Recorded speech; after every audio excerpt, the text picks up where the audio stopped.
We're back. We're live. It's the Euros. Matt Lewis and the Mags wannabe to bring you live coverage of Italy versus Albania. And as I said, it's live.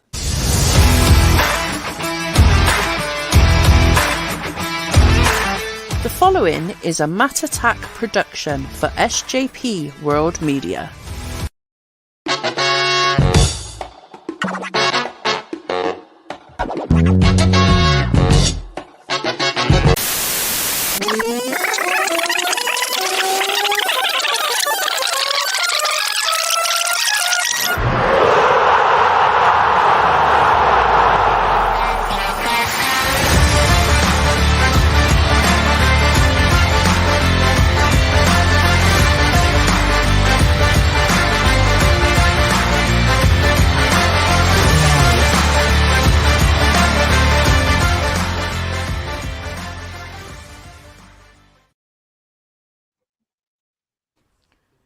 Yeah, we're live. We're live. It's amazing that Dan made it back from London in time and partially intact. I survived the south. Indeed. Charming. Konor will be back with us shortly as well. He's just updating his computer. As I said, I am Matt Lewis and Dan Griffin, of course. My Liverpool supporting brother from another mother here on the Volley for the first game we're covering here for Euro 2024. How nice it is to have a tournament take place when it's meant to take place, Dan. First time since 2018. Yeah, it's lovely, isn't it? It's beautiful. The last two felt very quick back to back, and now we're here for the Euros, and it's been a bloody good start, hasn't it, with the first few games? Depends on your point of view, I guess. If you're not Scottish. Well, even if you're Scottish, I guess. Some people would have had Scotland to lose. That was Germany's biggest ever win at Euros, by the way. Yeah. And Rudiger had to ruin it all for me, starting off with my fantasy team by scoring an own goal. The prick. Yeah. I think some people were upset that it was given to Rudiger, but it wasn't going in, so it had to. Yeah, I'll be honest. I was in a pub in Waterloo yesterday with the illustrious Millwall Chris and a few other mates, and I don't really remember much of the football. There is a lot to talk about already in this season. Even the Philica season already, given we've had the fourth game and it's mental already the amount of goals we've seen going, good goals, bad defending, and everything in between. And I'm the man's wannabe coughing, at least. Please. Oh, please, I couldn't read my mute fast enough. It's okay. Right, so Konor will be with us, as I said. It is Italy Albania, so we will quickly glance at the at what's going on. Italy, of course, have gone for a predictable sort of like that. Would you agree? Yeah, I'll be honest, I was looking at the Italy team and I've no idea who Calafiori is or DiMarco, so I'm unfamiliar with the entire left side of their defence. But that is, and I don't know who Fratesi is either. But that's a very strong team. Gianluca Scamacca up top. It didn't work for him at West Ham, but my God, did he prove what he can do against Liverpool earlier this season in the Europa League.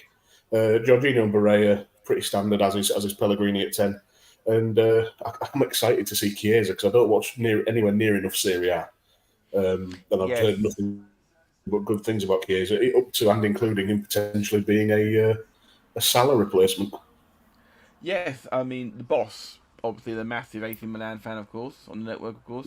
So he obviously watches more Serie A than, you, me, and everyone in between, pretty much. And as if on cue, we'll add him to the room, and he's doing his May Young impression as usual. But not a problem there, Konor. Welcome in what looks like a Milan kit, but it's not. It's a USFL kit. We'll get to that momentarily. Scamacca up front, obviously tore Liverpool apart for Atalanta this season. Helped them get to the final as well, and of course they won it. Of course, only team to beat Dortmund all season. So fantastic achievement. Familiar name on the bench, or I'm surprised he's still getting in the team. Stefan El Shaarawy. I'm just trying to look at. He's still only 31. What? I thought he must have been at least 47 by now. He's been around since day dot. 2008, he started with Genoa. It's amazing And a brief foray over to Shanghai. And Ajax as well, of course, as well at one point or other, for sure. Konor, welcome to the stream. How are you, sir? I'm doing good, guys. My computer decided to say, fuck you. I'm not letting you sign in for 2 hours. 5 minutes in. 5 minutes. We got our first F-bomb. Well done, Konor. But yeah, sorry, mate. You're not going to sign in for 2 hours because apparently I've shut it down too many times. And I said, fuck it. Might as well join on the phone. Well, while it's updating itself, okay, we'll figure that bit out. It's all good. Do you watch a lot of Serie A at all, Konor? Well, not really. Not much. I watched a few AC Milan games this season because they have 2 Americans on the team now. But other than that, I couldn't care less. Wow. Well, if you're honest. The Albania side of things, maybe even a bit more, even for most of us. Dan, do you want to talk us through the team and pronounce them all? No. I know 2 players. Thomas Strakosha in goal is obviously the Brentford keeper, and Armando Broja is currently playing for Chelsea, but who knows where he'll end up. Talk of Everton signing him for 30 million quid. That's a bit. I know nothing about this team. Mario Mitai, Berat Jimshiti. Oh wait, no, sorry. Berat Jimshiti's the centre back is another Atalanta player. Yes. I don't know about Arlind Ajeti. El Shaddai, I know plays for somebody, but I can't remember off the top of my head who. Oh, Lazio. So I've seen him around. Few quality players in that squad, but I'm still fully expecting an Italian win. They said on the Fox pregame that Albania has 11 players in their squad that play in Serie A.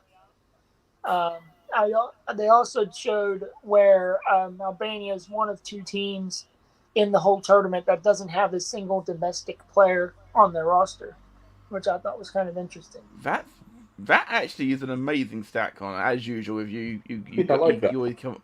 That's an amazing stat. Not a single national player. Not a single domestic league player. That is not a single player plays in a national league. That is fantastic. Well, I've never heard anything about the Albanian National League. I don't think it's exactly a hotbed of quality football. It's not a hotbed. From what I've heard, no. Have I got the right button here? Yeah, we've got our new background now, courtesy of KPB. Thank you very much, King Brothers. And all the love to you, sir, with what you're going through right now. Big love to you, mate. Yes, indeed. And on that note as well, also to our good friend, Real Chris Bellis, our thoughts with you and your family at this difficult time. It feels kind of appropriate at this moment, actually, to also acknowledge the unfortunate issues, not issues, but people in poor health, etc. at the moment. Alan Hansen is very ill in hospital, obviously, Liverpool legend, of course, and just today, of course, the announcement of the passing of Kevin Campbell and Sarkic of Millwall, yes. So at this moment, we'd like to give him a few seconds just to think of those people.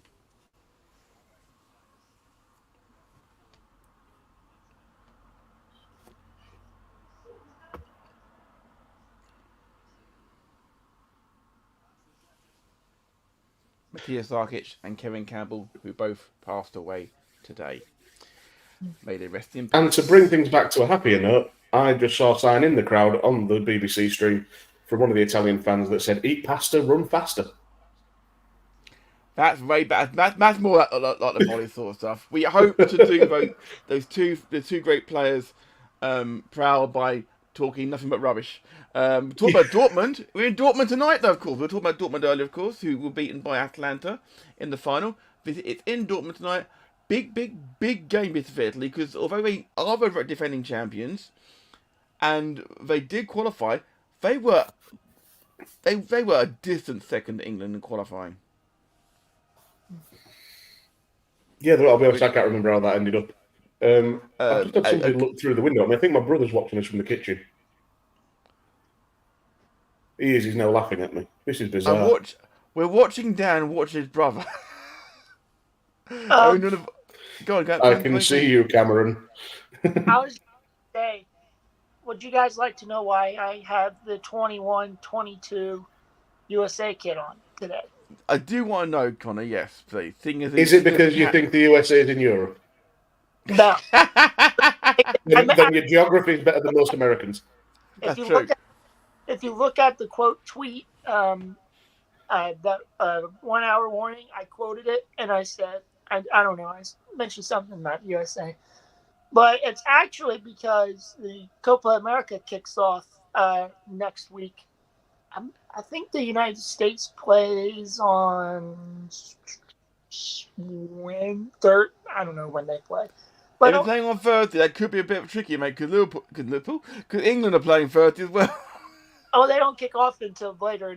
I think like the USA games are like 11 p.m. kickoffs for UK time. That might be a little ropey. Dan would be on his fourth dream at that point. Fourth gallon. I've heard this national anthem a few times, Dan. Yeah, I don't have it. I don't have it on, to be honest. I think, even though they lost the game, Scotland won the national anthems. I always love hearing Flower of Scotland. Oh, and the best part was when someone actually was tweeting out saying, first time we've heard Flower of Scotland at a championship since 1998, and they said, the last Euros? They played England! But the only team that England couldn't score against. Yeah, I know this is a football show, but I've been up to Murrayfield for Scotland versus England in the Six Nations. Yeah. And there is nothing quite like 60,000 mad Scots singing Flower of Scotland, and then any time the England fans try and start singing, just get booed out of the building. Managed to be hostile and good-natured. You could have finished the sentence after 60,000 drunken Scots.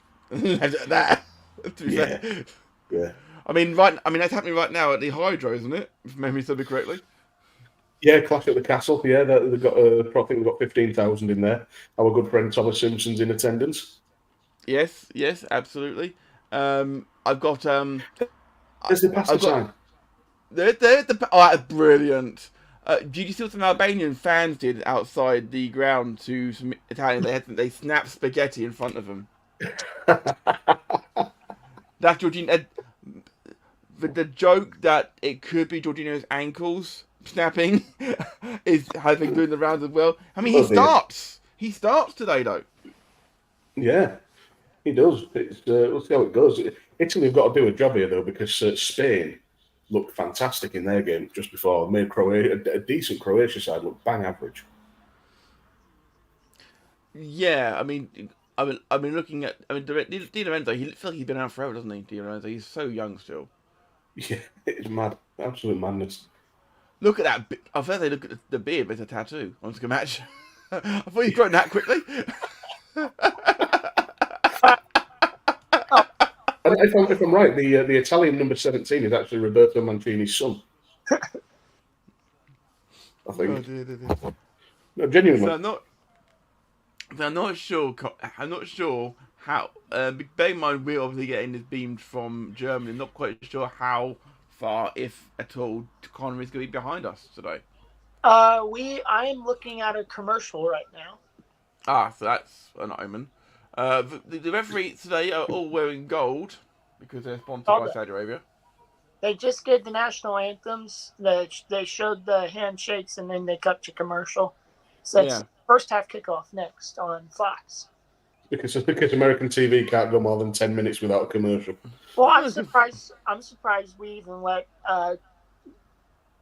cover your ears. We let soccer games go a full 45 minutes without commercials. Yeah, you'd think you'd try and sneak at least a quick one in a throw-in or something. At least they did picture-in-picture on most bowling events, to be fair. That's what they do with golf. I was unaware that Silvino, formerly of Arsenal, I was just about to say he's that the same Albanian Slovenia. manager. It's the same Slovenia, yeah. I had no idea that he ended his career at Manchester City in 2010. Yeah. Don't most Arsenal left backs. He was at Arsenal from 1999 to 2001, then Celta Vigo for 3 years, 5 years at Barcelona, and then just ended at Man City. He played about 10 games. More than Scott Carson's ever played. We are getting the Italy lineups here on the Fox broadcast. Yeah, it looks like you're about a minute or so behind. We're approaching kickoff here. Dan, shall we pause for young gentlemen, or have you got to play catch up? Yeah. I'm very tired. Okay. Konor, grab your pause button, Dan. We're gonna pause at the kickoff. I'll let you know when they get ready for kickoff here. They're showing Kickoff here. Albania. That's now. They're showing the Albanian lineup here. Yeah, you're a little bit behind us. I'm gonna have a nap. Poor Dan. He looks so I've been in London for 2 days. I'm knackered. The players are lined up, and we are about to kick off here. Lovely. Can you guys hear that? Nice. Pardon? I didn't come through. I farted. All right. Referee says. All right, we have kicked off. Oh, wait. There we go. Now we have. I feel like a press play. And Albania launching it forward straight away, and it's out of throw in the left back side for Italy throw.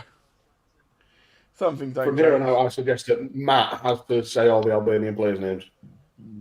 No. And anybody watching along take a shot every time he gets one wrong. Oh my God, it's 1-0.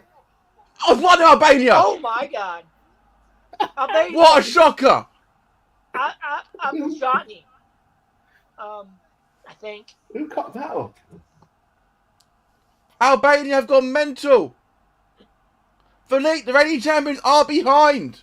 I'm sure I've got to type the name of this player out. Nedim Bagrami. So, what was the centre back doing backing off? We need an analysis here from Dan here. It was a short throw-in from the Italy left back. The centre back just did nothing, and the striker sneaks in and absolutely rifles it in the top corner. That is beating every goalkeeper in the world. But the complete miscommunication between DiMarco and Bastoni. Why Bastoni backed up, I'll never know. He could have got there with ease. Get that scoreline. First minute, we got a goal. Yes. We always pick the good ones on the volley, don't we? Do you know what people said? Like, why are we doing it in Albania? And that's why. If you're watching this, give us a good like right now because we've got more people viewing us on X than we have on YouTube, and that's wonderful. Thank you for joining us. If you want to comment though, you've got to go to YouTube and get in the comments there, and we'll put out anything that you put on in our chat room, basically. And here comes Italy. Oh, that should have been 1-1. Pellegrini should. That would have been a wonder finish from Pellegrini if that had gone in, Matt. Come on. Go ahead. But he could have finished that bet. He could have got on target at least. That's a beautiful touch. He was having to take it first time and try and curl it at the keeper's near post. Konor, as a member of the goalkeepers union, even if Pellegrini had got that shot away, surely you agree the keeper should have saved it. Should have, could have. Didn't have to. Actually, on that note though, as the goalkeeper on the panel, what is your analysis of Donnarumma being beaten at his near post? Should have saved it. Well, with the speed of that shot, I don't think any keeper in the world was going to save that. No, but no keeper should get beaten at the near post, should they? That's what they say. And here come Albania again. There's exceptions to every rule. Referee blown up here. Free kick. They just showed the announcers on the Fox broadcast, and I'm glad I have it muted because Joey Barton is the color analyst here. I'm not Color is a word I wasn't thinking. KPB in the chat. Evening, lads. Great start for Albania. Welcome to our chat, KPB. Sending our love, buddy. Yeah, sorry about that. Sorry about the horrible noise I just made. It's an involuntary reaction every time I hear Joey Bart. Every time I hear Joey Bart. Yeah, by comparison, I believe that in the BBC studio they've got Cesc Fabregas, Alan Shearer, and Big Meeks. Players who really know the game and are absolute elite footballers, and Big Meeks. Well, Big Meeks is just Big Meeks. Big Meeks is good mates with most of the people they talk about. He's good mates with Silvino. He chatted before the game. I'd have Big Meeks every time I heard of the man who we will not mention. One's a City legend and one isn't. Yeah, this is true. Look at the harrying. Albania are not rolling over here, are they? I completely forgot that Spalletti had taken over. Define taken over. Right now, he's got his P45 coming his way. The Italians, he's going to wake up tomorrow morning with a horse's head in his bed. I'm trying to think who Spalletti reminds me of. Dead Man Walking. No, it was somebody in the Matrix. I know the guy who is one of the handlers. Yeah. No, he's the one who betrayed him. Yeah. Sold him out to the agents. It was. Is it Joe Pantoliano? Yeah, Joe Pantoliano. Good defending there. Ball goes out for Italy, throw in an advanced position. Oh, KPB, look at the job he's got on. Trying to watch Clash at the Castle, football, and babysitting twin 6-month-old grandkids. Hands full, mate. Hats off to you. Well done. Yeah, and KPB, I did ask him if he wanted to do Germany v Scotland yesterday, and he said he was a little bit on the busy side, unfortunately, at the wrong time, unfortunately, and that's all good, buddy. Not a problem. From all accounts, Clash at the Castle started like a house of fire. Apparently, blood everywhere. Cool. Well, it's Cody Rhodes. I think it was Cody Rhodes. AJ Styles was the first matchup. So yeah. When we're finished here, I've got either Against All Odds or Clash at the Castle to get on with. So now, without any spoilers, Konor, obviously I'm guessing you've seen it, as have I. Have you seen Doctor Who yet, Dan? No. Then we won't be spoiling it. I'm multiple episodes behind. My last episode I watched was the shit. Wasn't that bad? I don't remember the shit. Help me out. Had the maestro in it. That was episode 2. Oh, Devil's Card. Yeah. Yep. I believe I'm on Boom. I would sit and binge the series, mate. They had him on. Well, it makes sense because obviously Drew will be main eventing, so it makes sense that Cody on first. And CM Punk will assist Drew McIntyre in winning the title, so that he can ruin it and say that it's all because of him.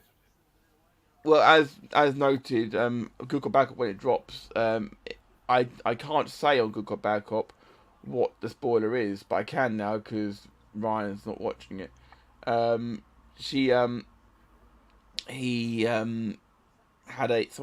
spoiled something on Twitter because CM Punk was buying a Celtic shirt. Oh yeah, I saw that. I'm like, why ruin it? I'm like, if we know it's in Scotland. I predicted it, but come on. People complain there's no surprises in wrestling, and then they go and ruin it by sharing them. It's ridiculous. As if to prove the point. Come on, Albania.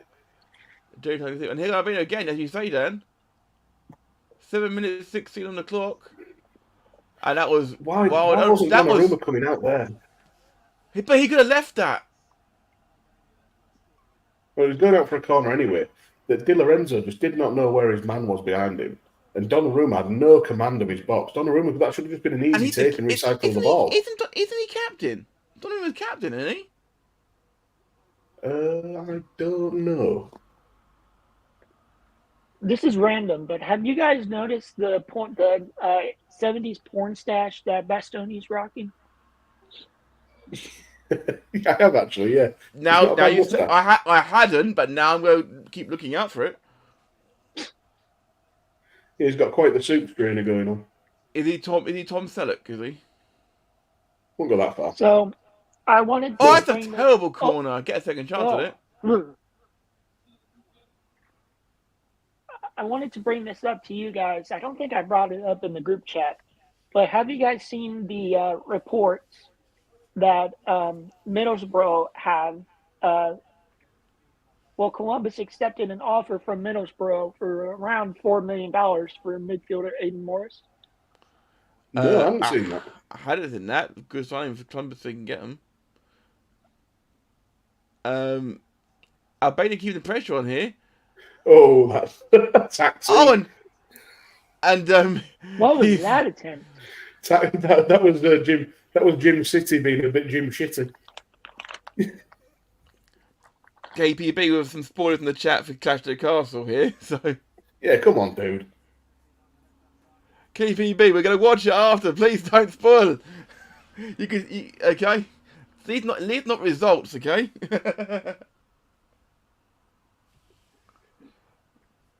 Definitely don't spoil Impact because I've already had enough.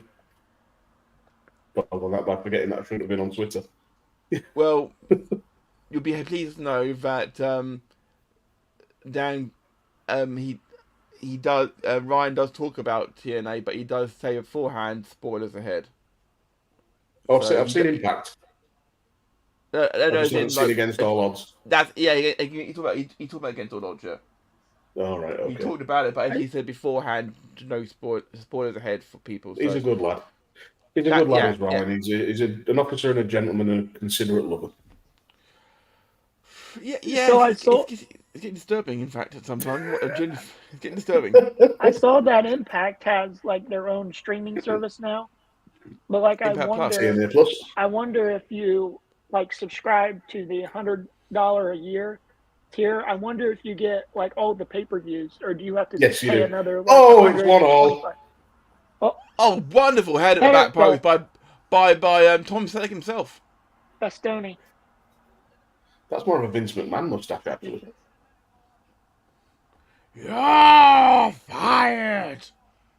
It was a lovely floated ball over the top. I like that the prerequisite for the cameraman is find the prettiest fan you can. They always do, don't they? What a good ball that was. And just right back across from Bastoni. It's a classic header. Again, keeper very nearly got a hand to it. Need to have another look and see who actually floated that across. If it keeps going this way, guys, one for a cracker here. Albania won, Italy won. Yeah, 2 goals in 10 minutes. You can't go wrong. That attack. I'm very pleased with that. Did I just hear that right? Bastoni's first ever international goal. Well, he's a centre back. Yeah, but centre halves at corners and things and free kicks. You'd think they get more than like wing backs usually, don't they? No, unless it's Trent. We've definitely chosen. I say usually. But mind you, Robertson last night, I think he was near at Anfield. And I did actually on that note. Did you see on that note? Was it Thursday? I think it was Thursday night. They had Taylor Swift at Anfield. Oh yeah. Jurgen was there, wasn't he? Because she's doing 3 nights. This is the 3rd night tonight. Yeah, well, they've got an aerial shot of the stage set up and everything like that. And someone says that looks like a heat map, and it actually shows more movement than Thiago in his entire time at Anfield. And I was like, given my not disdain, but my lack of support for Thiago, I wasn't most supportive of Thiago, was I? No, which is incredible because although his time with Liverpool was brief and marred by injury, when when he was on song, I've seen very few finer footballers grace the Anfield turf. No, that's the point. Unfortunately, the fact that paid 20 million for him, we got very little out of him. He certainly wasn't at the peak of his career. That was poor. And when he did play, it was great, but it was way too inconsistent. And I'll be honest, when he was brought on to change games, he didn't. Yeah, I'm not disputing that. It is a shame if it was. Sorry, I've just seen that Spalletti's got Italia across the back of his suit jacket, and that seems like a crime against fashion that no Italian should be committing.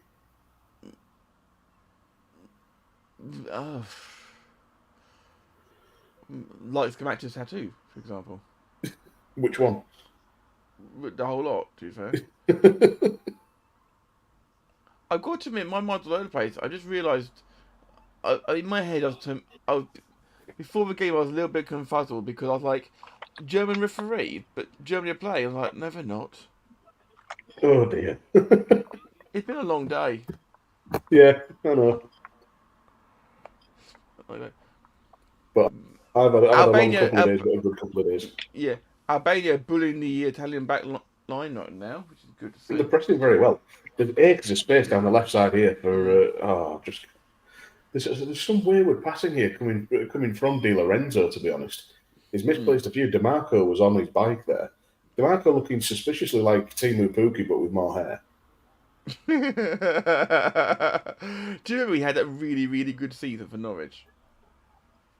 And everybody was hailing him as the second coming of whoever, and then he just fizzled out completely. Me too. He didn't even have. I thought Michu had a couple. It was more like Adam Lafondra, who had like a good 3 months for Reading. That's a name and a half. It's like that just reminds me of when Chelsea signed Steve Sidwell because and the reason they signed him was because he couldn't sign anybody else. Yeah. And then he gave him a number 9 shirt. And apparently Sidwell said this. Apparently all of his family have mocked him, and his friends mocked him to get a number 9 shirt because he was a midfielder. I'm like, dude, play for Chelsea. What are you doing? Yeah, that's true. You know, it's not like it's not like. I mean, this is a DeMarco going. Oh, what a ball that is! Ooh, I thought that was going to be an own goal then. Oh, great defending! Keeper beaten.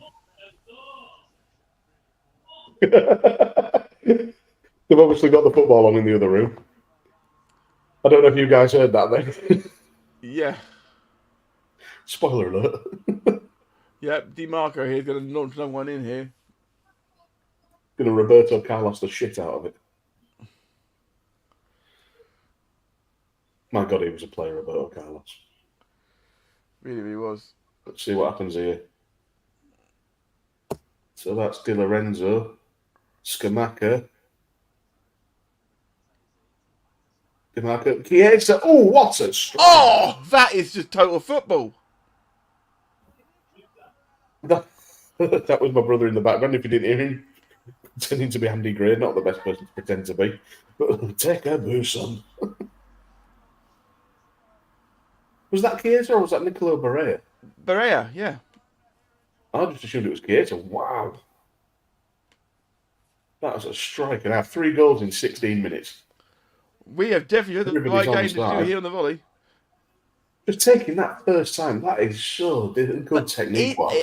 Is DeMarco onside when the ball is played to him, Bo? Yes, he was. Oh, defender could have taken one on. That would be my only concern. Nothing wrong with the finish. 2-1. The Albanian centre back should have just taken one to the face there. Not in that way. They are checking if something. If he's offside, if he's offside, it's by a sparrow's dick. I think they're checking for a foul in the build-up. So VAR is checking. Oh, check over.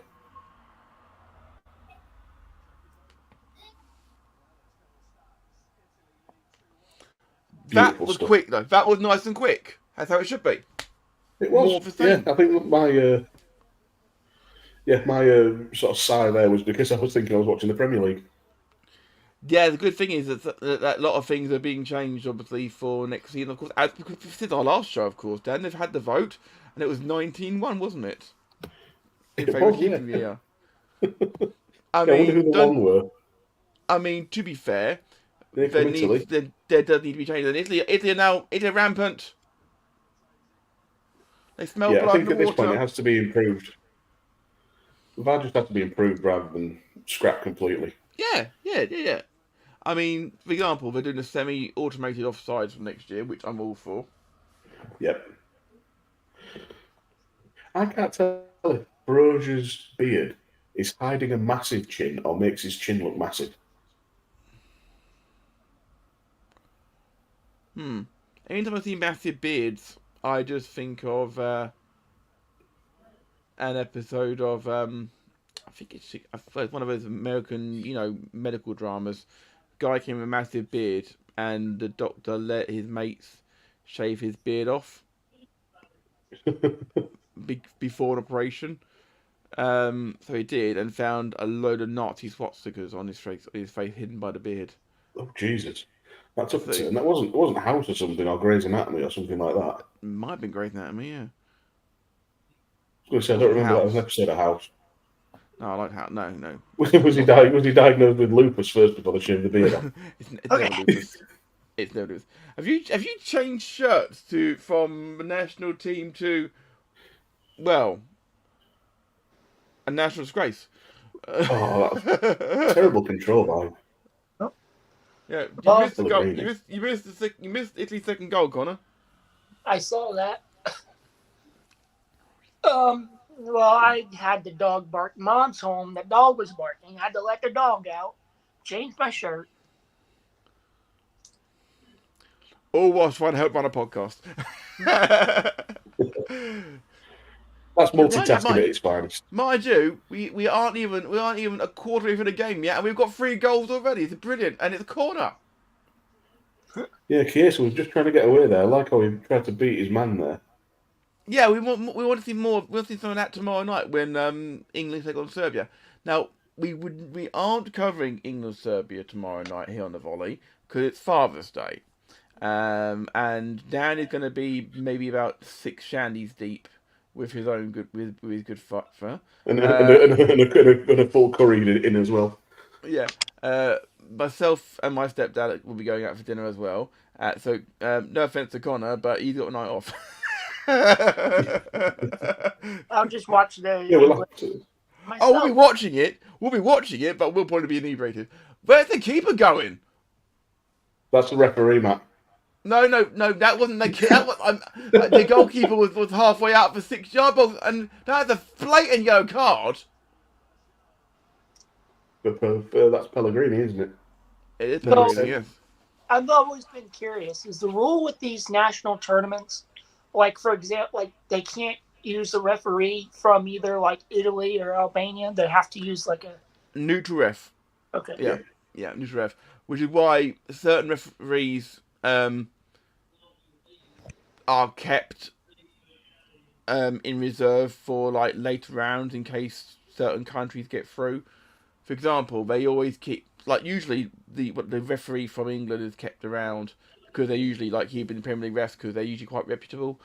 But Michael Oliver was refereeing Spain Croatia. I said usually reputable, but they tend to switch them out because they can't obviously have an English referee an England match. Is that Papa Griff? No, that's my niece, my youngest niece. Bless her. Hi, Opie. One game that I am interested to watch tomorrow morning is that Poland versus Netherlands game. Do you know that'll be a belter? 9 a.m. Oh boy. 9 a.m. That's 2 o'clock for us then, Dan. That will be the first one of the day. What's going on, sorry? Poland Holland tomorrow. Ooh, so Poland versus the Netherlands because the Dutch do not respond to Holland anymore. Yep. Oh, that could have been 2-2 right there. Oh, well in that man, and no foul given. Yeah. Saying get up, and the Italian player wanted a booking in his favour, and he said no, get on with it. That was Aslani going in there with the header, and it's quite right from the referee as well. You can't give a high foot when the player is bent double at the waist trying to head the ball. Yeah. If there'd been a significant collision, and there was an injury, then by all means stop the game, but certainly not a foul. Yeah, 23 minutes on the clock as of right now, and Vevy's had a good game. Vevy's had a good game so far, and he's had a few things to decide already. That was a foul throw. And got referees have a word here with Barella. That should be a booking for Barella. Barella's saying that when the guy put his head in a dangerous position, he wants a booking for him. Idiot. Literally, Barella was literally this far away from. Literally, that's all I needed Barella to do at this point. Down was this. Yeah. Then he can be with Tony D'Angelo and the family on NXT. Exactly so that how must be the referee initiating that contact then, because on any decision at this tournament, only the captain of a team is allowed to speak to the referee. Anybody else who even approaches the referee is automatically yellow carded. Yeah, but it's still going on. He needs to be careful. Yeah, Unless it's about time over that rule, because that's all it should be. The captain, and that's it. The manager kind of talks a push. The captain and the players involved, like in rugby. Well, yeah. But this is the problem. Respect for the referees is ingrained in rugby players from youth level. Yeah, yes, sir. I mean, they used out. I mean, Conor, they're like I don't know if you watch much rugby. The referee's like here on a rugby player, if that, and they look down at him and say, "Yes, sir," and they're so polite. Yes, sir. Sorry, sir. But the respect is ridiculous. You go to a Sunday Park pitch, as you probably know, and the language is like a sailor on shore leave, and that's from the kids. Yeah, and the adults are terrible. The adults are worse, and adults wonder why their kids grow up to be idiots. Well, that's true. But anyway, we digress. Indeed. Only 3 attempts on goal so far in this game, Daniel. That's good for shot conversion. 100%, yeah. I hate the XG term, but I wonder what it is. Yeah, that XG stuff just yet another tool. What's it for? I have no idea. It's just sort of stats blankers who presumably hate football but love spreadsheets and graphs, just can beat people over the head. It's like, well, if you look at the XG, they've not had a bad game. It's like, no, they didn't put anything away. Albania win the ball in midfield. So get off it, Daniel. Apologise. No, it's all right. I was just about to whinge about people who base football on stats rather than what they see with their own eyes. if you play on paper, Italy should be crushing Albania, but you don't play a game on football on paper. You play it on a football pitch. Yeah, it's like if the classic one was when Burnley beat Liverpool 2-0 when they had like 18% possession. Yeah. If you look at the possession and the shots on goal and the expected goals, Liverpool had a great game, but they didn't because they lost 2-0. Oh, what a lovely bit of play this is! Who was that? Number 9. That's Jasper Asani. I'd like to point out that just to conclude your analogy, sir, I'd like to point out we did have Alberto Moreno playing that day for us, which explains a great fucking deal.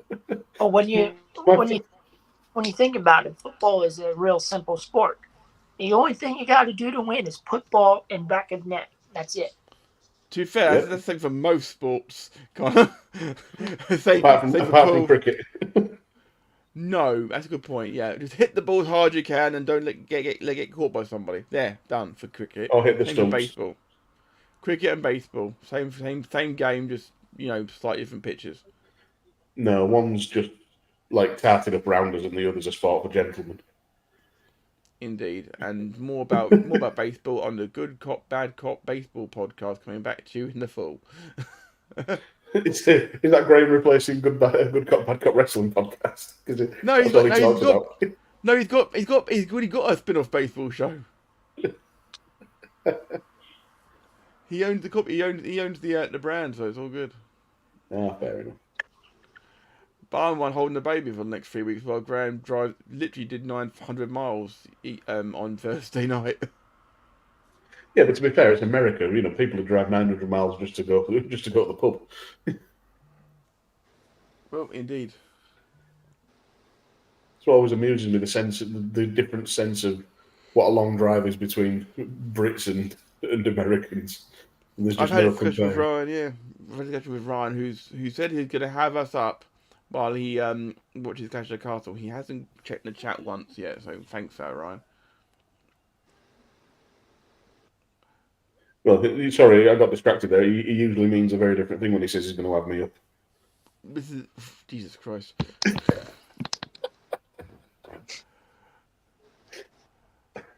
I don't know how this all started either. I'm pretty sure it's all Ryan's fault.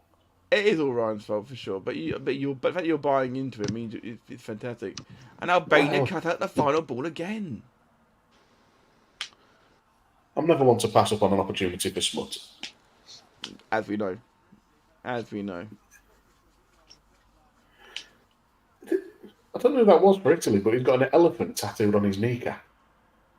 Number 2, isn't it? Di Lorenzo. It might have been. Whenever I've I've signed little ball there, I couldn't see who played it. Whenever I've signed Di Lorenzo on the various FIFAs and EA games over the years, I've always played him at left back because my right back's always been Conor Bradley recent times. Yeah, that's fair.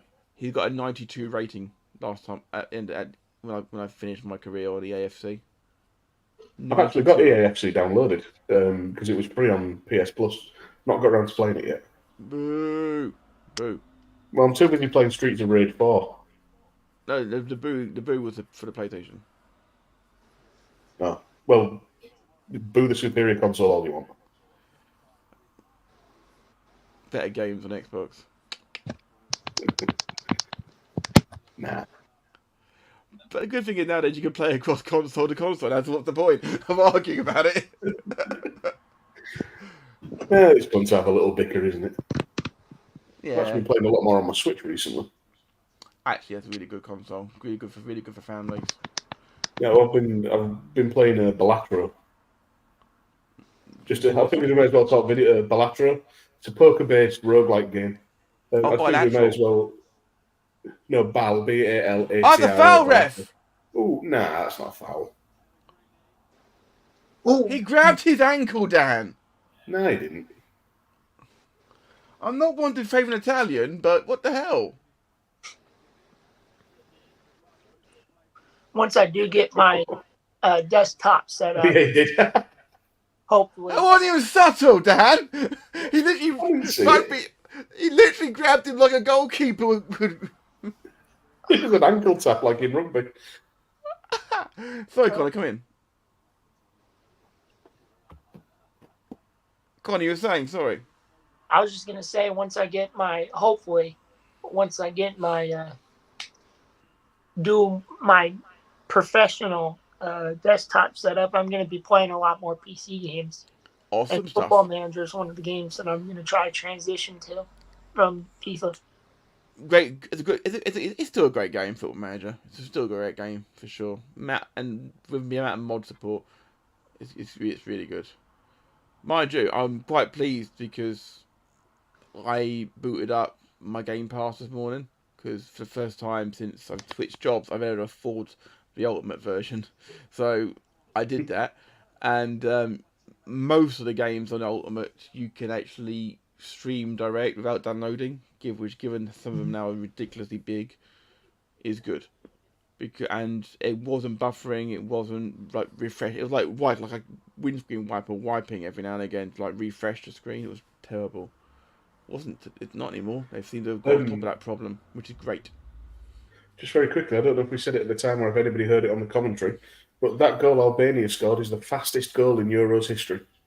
Wow. No, I was not aware of that. We missed that one, definitely. But Albania look dangerous when they're going forward still, that's for sure. They're content to hold it here at the moment. They've proven they can get past them already. So Italy, they come out, and to be fair, apart from the 2 goals, they haven't broken them down. Apart from the 2 goals, they scored. Sounds really bad, doesn't it? But this has settled into what a pattern sort of expected from this game. It's a lot of passing around from Italy, trying to break down a fairly solid deep line defence.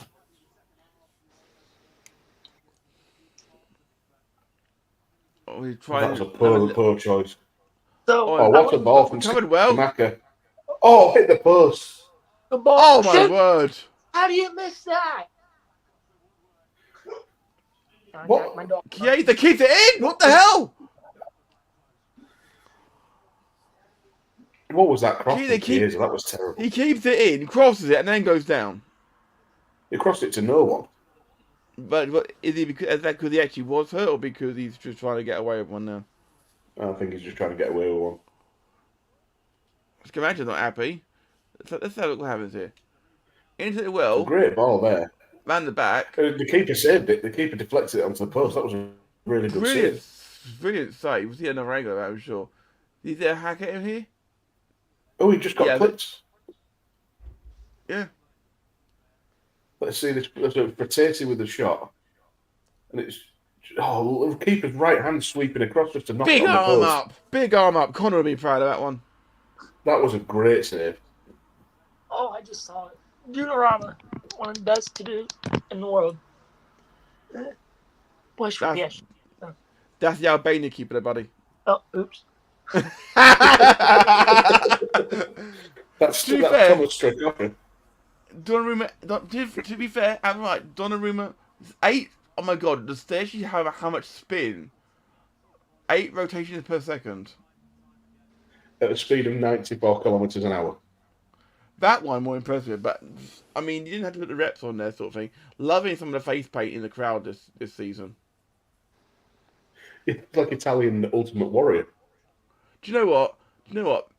I mean, on the whole, it does feel very, very carnival-like atmosphere, doesn't it? For Germany, which is really weird, because Germans are all very clean, proper, and all in an orderly line sort of thing, you know. But I mean, after last night, the Scotland have had it up to here. Too much? No, I've just got no more energy. Bless you, Dan.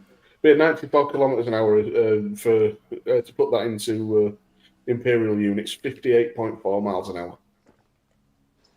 Unsurprisingly, Italy with 70% possession. Yeah, not a shock really. But 11 attempts altogether between the two teams. Only 3 on target though, and they are the goals. I was just checking the benches to see if there's anybody that I recognise for Albania to come on and change the game, but no. I'm not that professional. I wonder. I've always wondered this. How long? How far do you think we'll start getting shirt sponsors for national teams? Well, the teams are already sponsored by various places, of course. But their sponsorship is restricted to training kits. Oh, I was talking about like actual.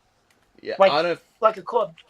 I don't think it will happen for a multitude of reasons. The main reason is because usually there have to be products in that country usually, which would make it easier. So, for example, if I'm just trying to think of one. For example, Firestone, for example, which is a big brand in America, of course, only sold in America. Wouldn't appeal to anyone in the UK. Can't get Firestone tyres here. Well, you can, but you know, sod paying import taxes on that sort of thing. So it's not quite a straightforward sort of thing. I mean, like, you know, and plus all the national teams are supported by the respective countries' football federations. So, like the FA run the England team and all the variations of all the youth teams, the women's teams, etc., etc. So. Sponsorship would only serve to widen the gap between nations, as it were. Yeah. You know, it just overcomplicate things, which is why I think it's like Matt says, that's why it's restricted to training kits only. And it should stay that way. You know, we don't want the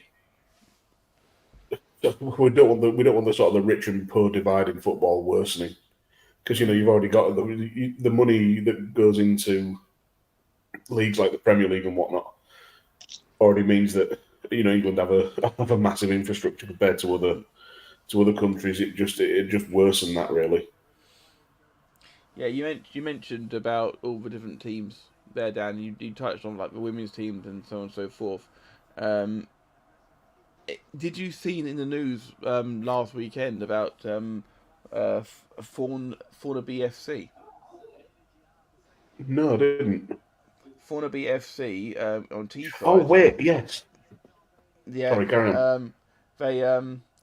They axed all of their female teams from the kids team right up to the adults.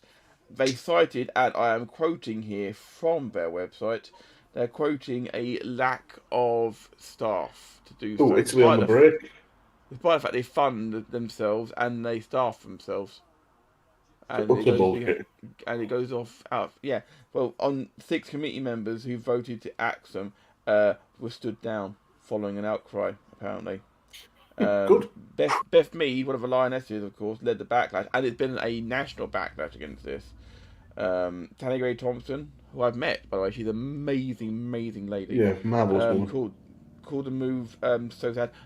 My husband actually met her at the Olympic Park when he was a games maker. She was late. She had to hurry through with her pass. He said she was very lovely. And then my oh, Italy here, got to be. Oh, how good save! Oh, what a great save! Scamacca looking frustrated. Well, I would be his too. Hair out? I think he's going to have it. Yeah. Talk us through the save here, Konor. He's gone. No, he's here. I don't know. I can't talk through saves very well. That just shows why you've got to keep your legs together. Is the number 6 for Albania potentially even paid? What? It's the only time you ever kept your legs together, mate. My legs are always together. I'm that fat. I've got thunder thighs. Ball comes in. And it's cleared out. It's weird how this Italy team is so different to the one that last appeared at Euros in the winning against England at 2020. What amazing hair that man had in the crowd. I wish I could have hair like that. Oh, weird. Just remembered. Just a weird tangent onto wrestling for a second. Did you watch? Yes. Ever watch any of NXT UK the early days? Some of it, yeah. And they had that young lad Radzi report, like doing the backstage stuff. He turned up today on the Trooping of the Colour broadcast, interviewing people. You were sober enough to actually watch that? I was alert enough to have the TV on while I was dying of a hangover. I'd already been down for breakfast in the hotel by that point. I'm hoping you had The Albanian winger there had so much space, but nobody had the vision for the ball. I ended up having two sausages, 2 bacon, scrambled egg, poached eggs, 3 hash browns, a big slab of fresh baked bread, and several cheeses. Excellent. Did you go back for fruit before or after? What? I had apple juice. Always start with the fruit and the yogurt, and then I was too hungover for that. I always start with that, no matter how hungover I am. Actually, like I said, I've never been hungover. Slovenia directing traffic. Why would you try that pass? Did you say the Albanian number 15 trying to play it off his tit when he could have just chested the ball down? If he's hanging number 5, need to be careful there. He swung an arm there, and he did hit the Albanian forward in the chest, but he didn't go down or complain. Apparently, it would have done straight away. Maybe he should have done that. It was in the box as well. Just silly pass trying to play the spectacular. Di Lorenzo's shirt is falling apart, by the way. Something hanging off it. Your eyes are better than mine. I can't see that. That's not a good ball. Under no pressure at all.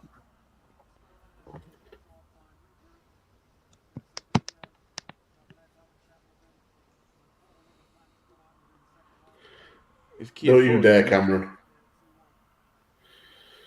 Dare I ask what he's doing? He's just messaged me saying he's very tempted to just walk in and drop a massive fart while I'm recording. But I've already tried that, so... Mine didn't come out, so... Oh my god, you weren't kidding, Dan. I just said the Italian back on his jacket. What the hell? Unless that is one that they have to Griffin. wear. Is there an Albania one on the back of Albania Magic? If that's the case, then that's something that's been done by the Euros team, not him. I've not seen it on anybody else.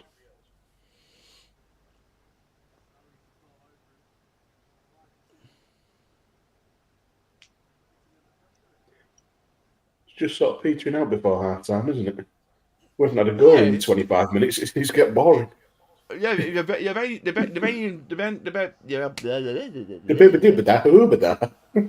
Free kick from Albania coming in here, going deep. Pushing down. He's going to go for goal. He is! Just a little bit too... What? High, wide, and not at all handsome. You could argue, he's not even arguing for a corner there from DeMarco, but he's right, he's wrong. Let's go for it. Donnarumma's furious. Isn't it a prerequisite of an Italian goalkeeper to be furious? Possibly. I mean, Donnarumma, he's so young, but he looks like 50.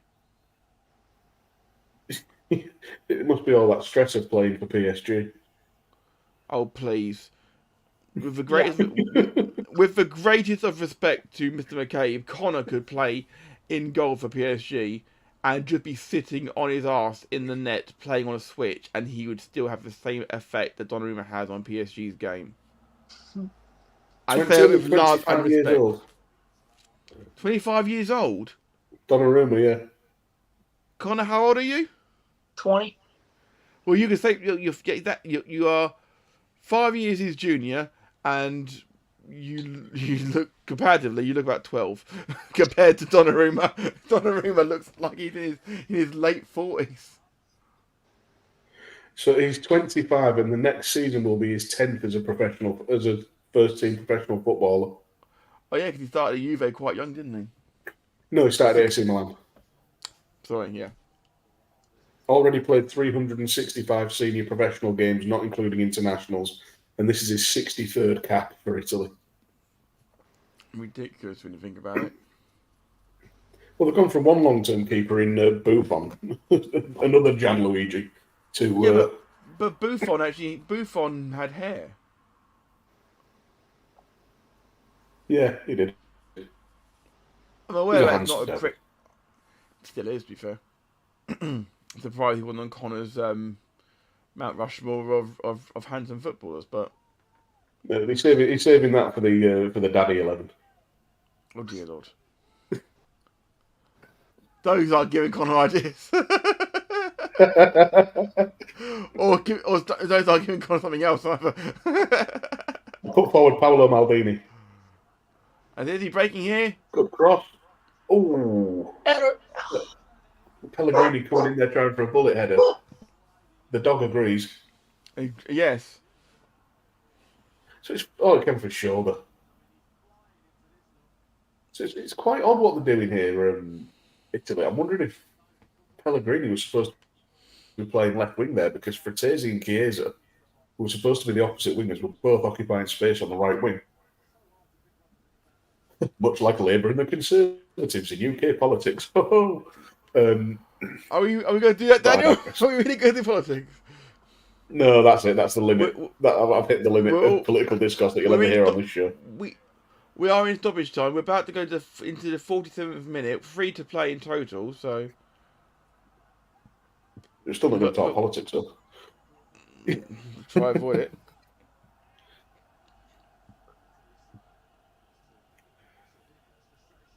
Yeah, mental first 15, 20 minutes, and then just pretty much what we expected from the rest of the half. Fun first 20 minutes, then it kind of just pitter-pattered out slowly there. Yeah. We'll see if Albania come out of the blocks in the second half like they did in the first. Okay. I've just had a quick glance at Twitter just to see what's happening, and based on something that was trending, I've jumped across the BBC News website. The third most popular thing on the news website is police uses car to kill cow. The police ran a car down with a cow down with a car. Yeah, And that's it, half-time. All right, halftime. Woo! And, of course, anyone who's watched the volley before knows that when it's half-time, it is, of course, time for the for the half-time pie club. Enjoy.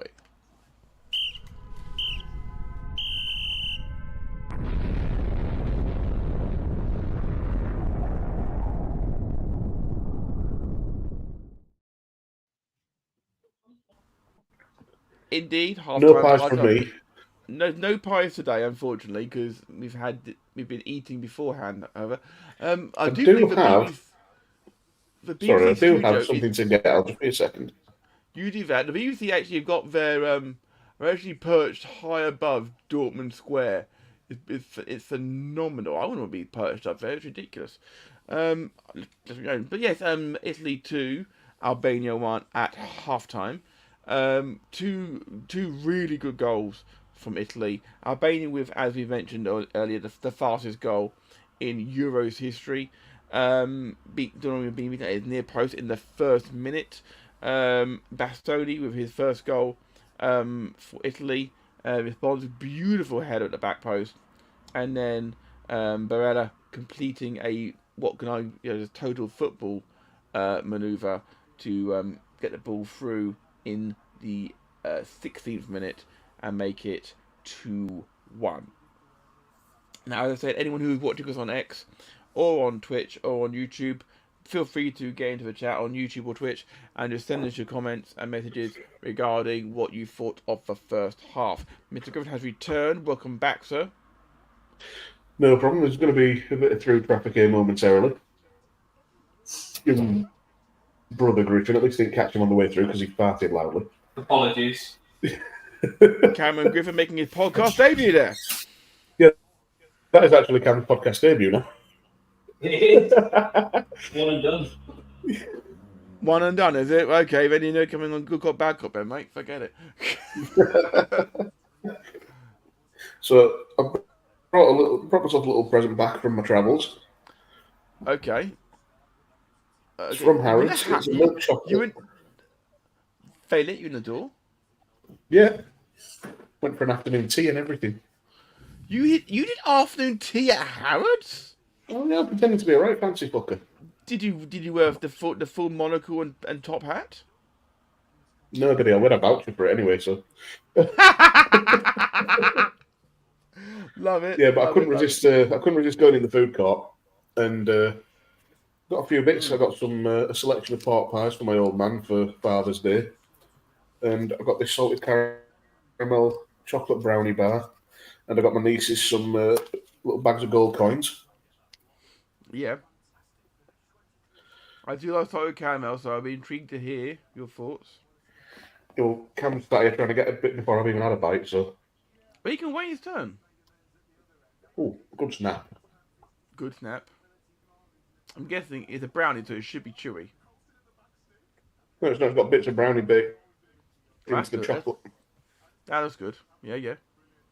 I'm going to mute because I'm going to make terrible noises because I've got a cold. It's okay. Is it? I'm guessing Dan can just give me a thumbs up or thumbs down. Is it like a Belgian chocolate? That sounds delicious. Brianna's watching Dan eat chocolate for the moment, which is never a bad thing. Usually we do eat on this show, but usually we've got football to talk about. But I pretty much summed it all up while you and Konor were away getting your various bits and pieces sorted. Yeah, that is delicious. I'm not going to chomp my way through all the rest of it because, as I say, full of cold, can't breathe through my nose, so when I'm eating it, it sounds horrible. Konor is back. Is that another shirt change? No, it's not. No. I had to take the dog out. And put a towel on. Look at it as well. It's cold in my room. It's either that or he's gone the full day of Beckham and gone for the sarong. One of the two. Just letting you guys know now, there is what looks like a big old thunderstorm heading this way. But it looks like all hell could cut loose in a minute. So if I drop suddenly, give me about 10 to 15 minutes to reboot my internet. We will of course let you go out in the yard and put the generator back on charge. Don't worry about that. Oh no, we've actually it's been horrendous weather down here though today as well. The wind was howling earlier. The rain was choppier than Sheffield United's back line was last season.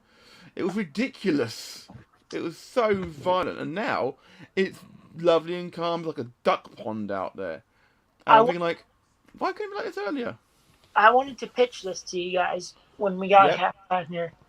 Since there will be like 20 or 25 EFL games included with your Sky subscription next season on their new Sky Sports, whatever the fuck it is. Yeah, mate.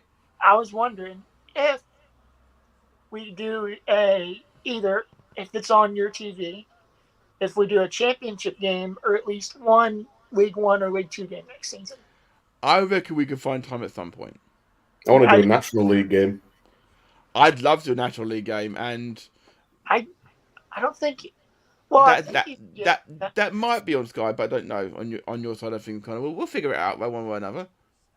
National League has broadcast in the US because I know Brent from Work in Progress has watched a bit of National League before now. Mm. Yeah, I think they do it kind of like how the EFL does. Well, I think they'll still do iFollow here, but kind of like how they do iFollow, where you can, buy a match pass or pay for the whole season. Yeah. Depending on what club you want to watch. Because I think the National League does that over here. So a National League game might be doable. I would like to see a National League game. As long as it's not Southend United, that's fine. 4Screen, they're in the National League now. They are indeed. Yeah, Southend United obviously. Another season playing York. I can hear the thunder, Connor. Jesus, that was loud. Welcome to the South. I thought my brother had walked in and farted again. My dude, I've experienced the thunder and lightning in Florida. It's biblical. It's biblical. So, yeah, no first hand in that one, mate. So I will say, of course, we obviously stay safe. Obviously, that's in the lightning. Wait for the thunder any second now. You did? I saw a big flash on your screen, Connor. Yeah. And usually lightning comes after before the thunder, not the other way around. Well, waiting as well. Of course, I don't know if you've heard about Fort Park, Dan. The theme park. They've got that ride Hyperia, haven't they? Yes, I've heard of it. Never been. Coaster. Yeah, first day when it opened, it broke down. Naturally. Of course. And we opened on the 12th of June. And today it closed because it broke down again with people riding on it. Excellent. And I'm like, wow. Bringing it back to football for a minute, I've just seen that Nicola Barea's goal today makes him the current top scorer in Italy's squad with 9 goals in 51 caps. What the hell? Yeah. That's how inexperienced or sort of misfiring this Italy squad is. I want you guys to listen to the rain real quick. I don't know how well it's coming through, but very loudly. Yeah, that's amazing. That is. And I thought it was bad getting caught. I thought it was bad getting caught in a downpour on the way to the theatre yesterday. Connor, I went to Harrods. I went to a West End play as well. Yeah, I'll hear about it in a second. But Connor, can you show us the rain quick? I was going to ask you. Yeah, can you show us the rain? Just how biblical this is. I don't know how well. I don't think I can flip the screen over. Just turn your ass around then, buddy. Can you guys see that from the window? Oh my god! Nice. It's June for the context, guys. It's not even hurricane season in America yet. It's monsoon season, it looks like. End of the month. This is what we call a thunderstorm down here. Here, I'll open the door so you guys can see it.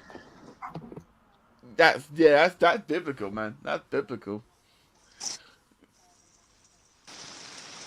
Ooh. It got wet. Don't get too wet, mate. Hold on. Here's my little doggy. But my phone got wet. Yeah, don't get the hang up by him, kind of phone's sake.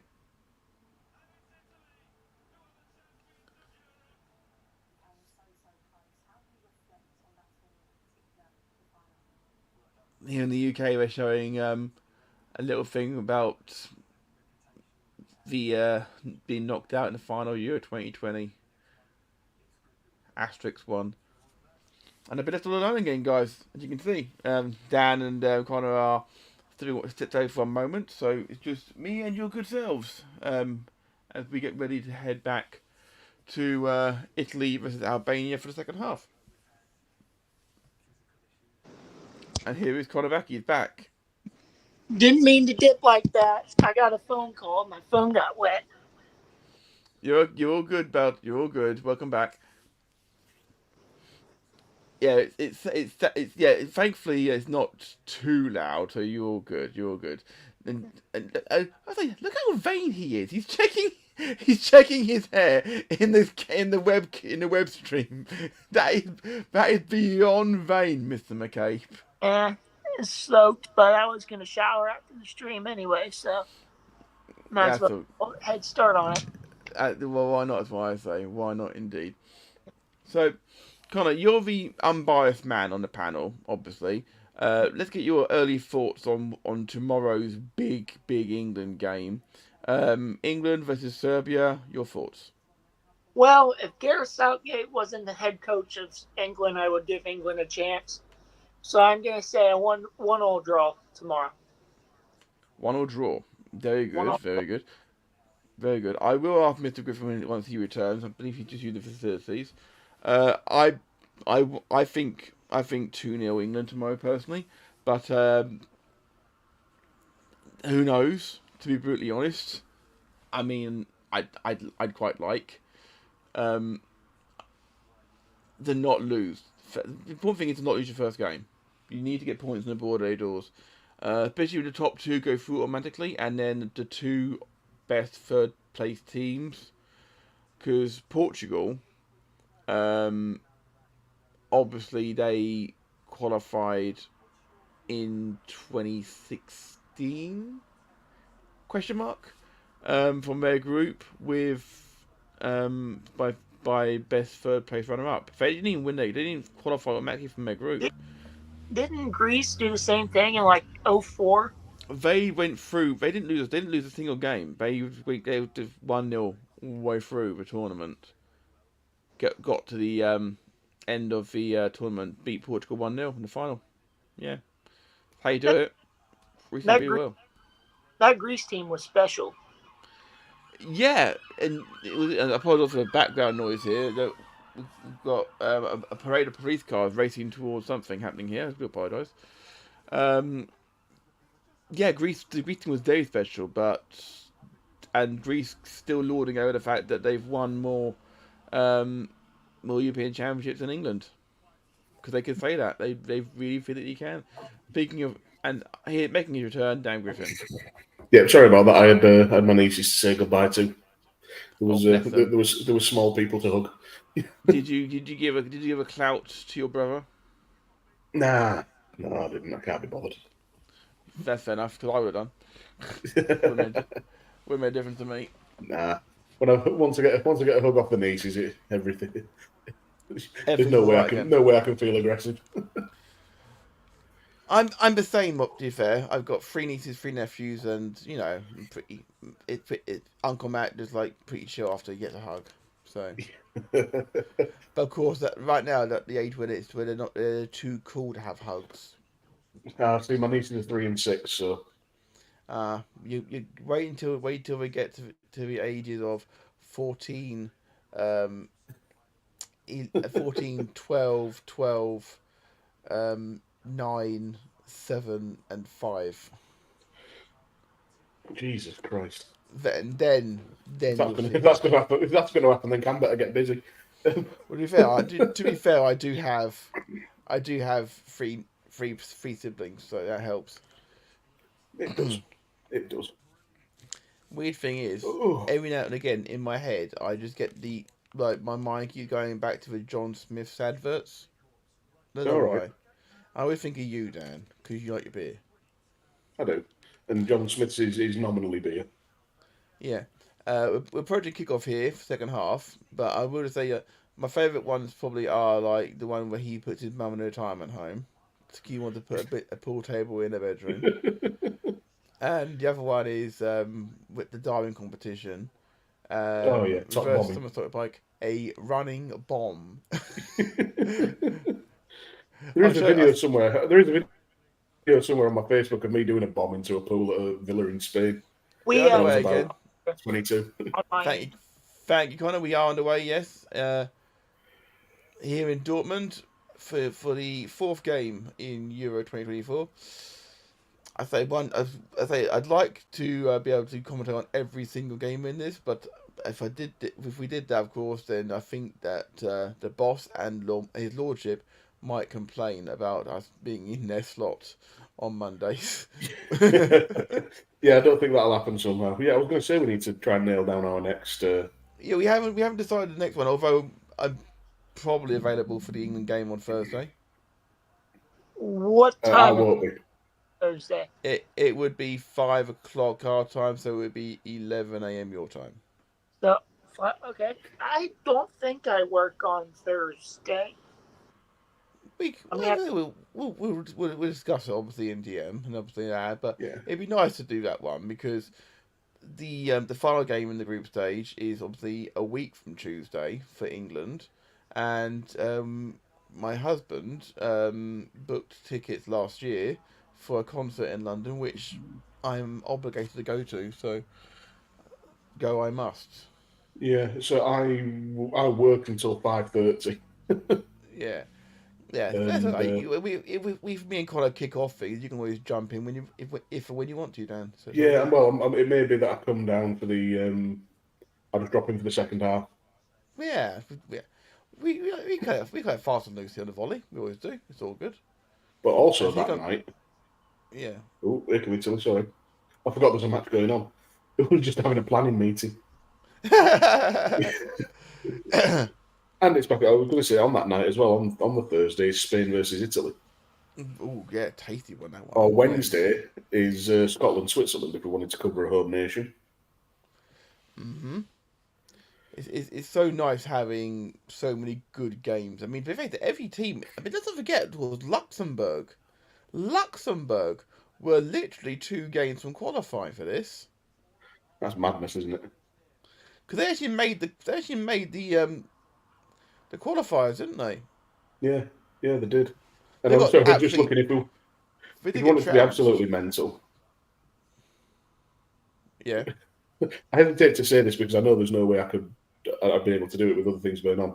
But if we want it to be absolutely mental, we could try and cover all 3 games on Saturday. Because that's the last time that there's 3 games consecutive. Well, Saturday coming up, you mean, next week? Yeah, the 22nd. No, the 22nd, sorry. I'm working that day, mate. I can't. No, man, it was a nice idea. Oh, I just saw the Italy player getting in the way of Skamaka's shot there. That would have been on track. Yeah, yeah, I work every weekend, mate, unfortunately. Yeah. I could do the last game on the Saturday, though. You know what you could do? You know what we could do, though? What's that? Belgium-Romania starts at 8 on the Saturday. Yeah. Peru versus Chile. Oh, no, sorry. Ecuador Venezuela starts at 11, and Peru versus Chile starts at 1. Jesus Christ! Jesus Christ! And DiMarco fluffed his lines.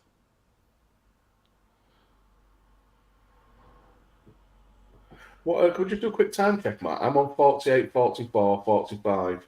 Yep. 46. Are we about the same there? Yeah, I'm about a second behind you. All right, cool. I'm on 48:51. Yeah. Oh, so there's only a couple of seconds in it. That's fine. Yeah, we literally as close as we're going to get to each other, yeah. Yeah. So, I decided to try to make my own homemade British staple yesterday. British what? Staple, like food. Yes. And What kind of food? I had brown gravy, and I put it on a plate of fries. All right, chips and gravy. Chips and gravy. So far. Oh, it's the chance there and snuffed out well by the defender. I never done fries and gravy. And how do you like it? Pretty fucking delicious. There you go. He's turning northern, Dan. Good lad. Northern boys love gravy. Northern boys love gravy. Can we fit gravy though? Oh yeah, none of this piss water. No. Have you ever? Oh no, no. Have you ever had poutine, Daniel? Who are you talking to? Of course. Yeah. It's a yes or no. I have, yes. Although it was fairly terrible poutine in Orlando in City Walk at Universal. It was not traditional poutine. See, I've had the poutine at Universal and it's not good, but I've had poutine at the Canadian Pavilion at Epcot and it's stunning. I missed out there because we ended up eating in Epcot. We ended up eating at the UK bit because we wanted to see what it was like, and I just could not believe it. The fish and chips were pretty decent. Of all things, I got the lady who was serving me was from Doncaster, which is about 20 minutes down the road from me. Yeah, off the ball. Yeah, that's a It's a foul. Albania have a chance here.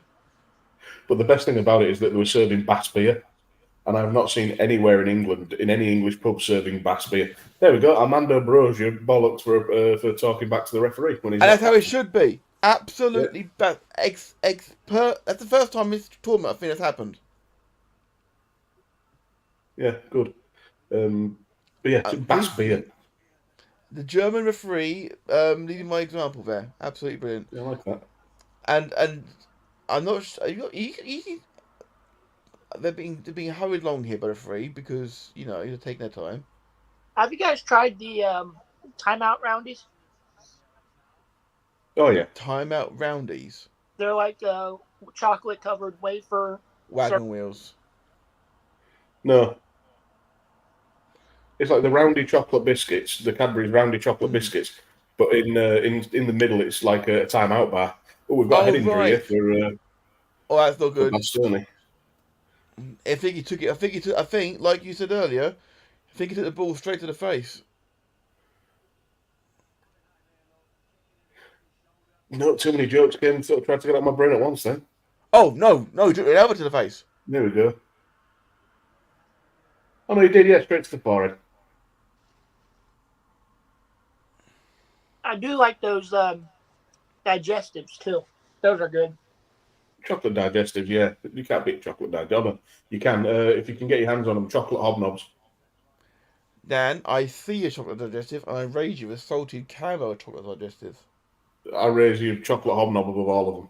Apart from Fox's Crunch Creams. Oh. Which flavour? Yeah. Which flavour? Although I did manage to get a chocolate orange flavour of them a few years back. It was the one that I did on the can't find them anywhere. Whoever said the orange chocolate was good, you lied to me. Disgusting. Your palate's and that's why your taste buds are wrong. Connor. If that's the case, then you had the wrong kind of chocolate orange, sir. How did you have it? I bought the chocolate bar that says orange right across the top. Was it a Terry's chocolate orange? I don't think I saw the brand. Because that's the difference. You need to get a Terry's chocolate orange. Because, it's a staple here in the UK. If you don't get one of those at Christmas, then you've done something wrong in the past life. It's the equivalent of getting a lump of coal. It is a staple. You need to have. It's one of those things you have to get at Christmas. It's that, the Africa body wash set, and socks from your mum. It's those are the staples. Cam got me a Lynx Africa set this year. Do you know what? The joke is that Lynx Africa, because nothing makes you smell like a desperate 15-year-old more than Lynx Africa. To which my husband says, I quite like Lynx Africa. I'm like, oh dear Lord. That implies that he likes desperate 15-year-olds. That's bad. No, but he's got the mindset of one sometimes, don't you? Well, we're all nerds here. He's a massive nerd, and the ball over the top is way too deep, and it's recovered quite quickly by Donnarumma, who passed the ball out to the right.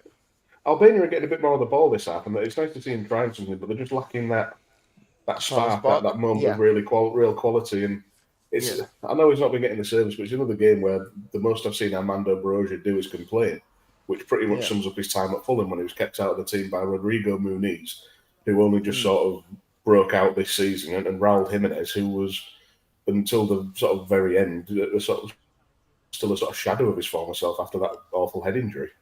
Indeed. As things currently stand, of course, it would be Spain top, Italy second, Albania third, and Croatia would be bottom, which would be a bit of a shocker, really, because people would have Croatia to progress from this group. Yeah, looking at it, I had a couple of dark horse picks for me. One was going to be Croatia, because they've done very well at the last 2 World Cups. And my other one is Portugal. Yeah. Ooh, what a ball through. Missed control by Fratesi there. Great save! And it was offside anyway. Flag was up, but what a save. We didn't know it was offside. Is there really like a group of death in this tournament? This one. This one right here? Yeah, this one. Spain, Italy, Croatia, Albania. Yeah, 3 of those 4 you'd say you wouldn't be surprised going through. I thought the Scotland group would be the group of death. For Scotland, yeah. What's the site being Scottish? It's. Do you know what? They've been partying all week apparently, and the bubble burst last night.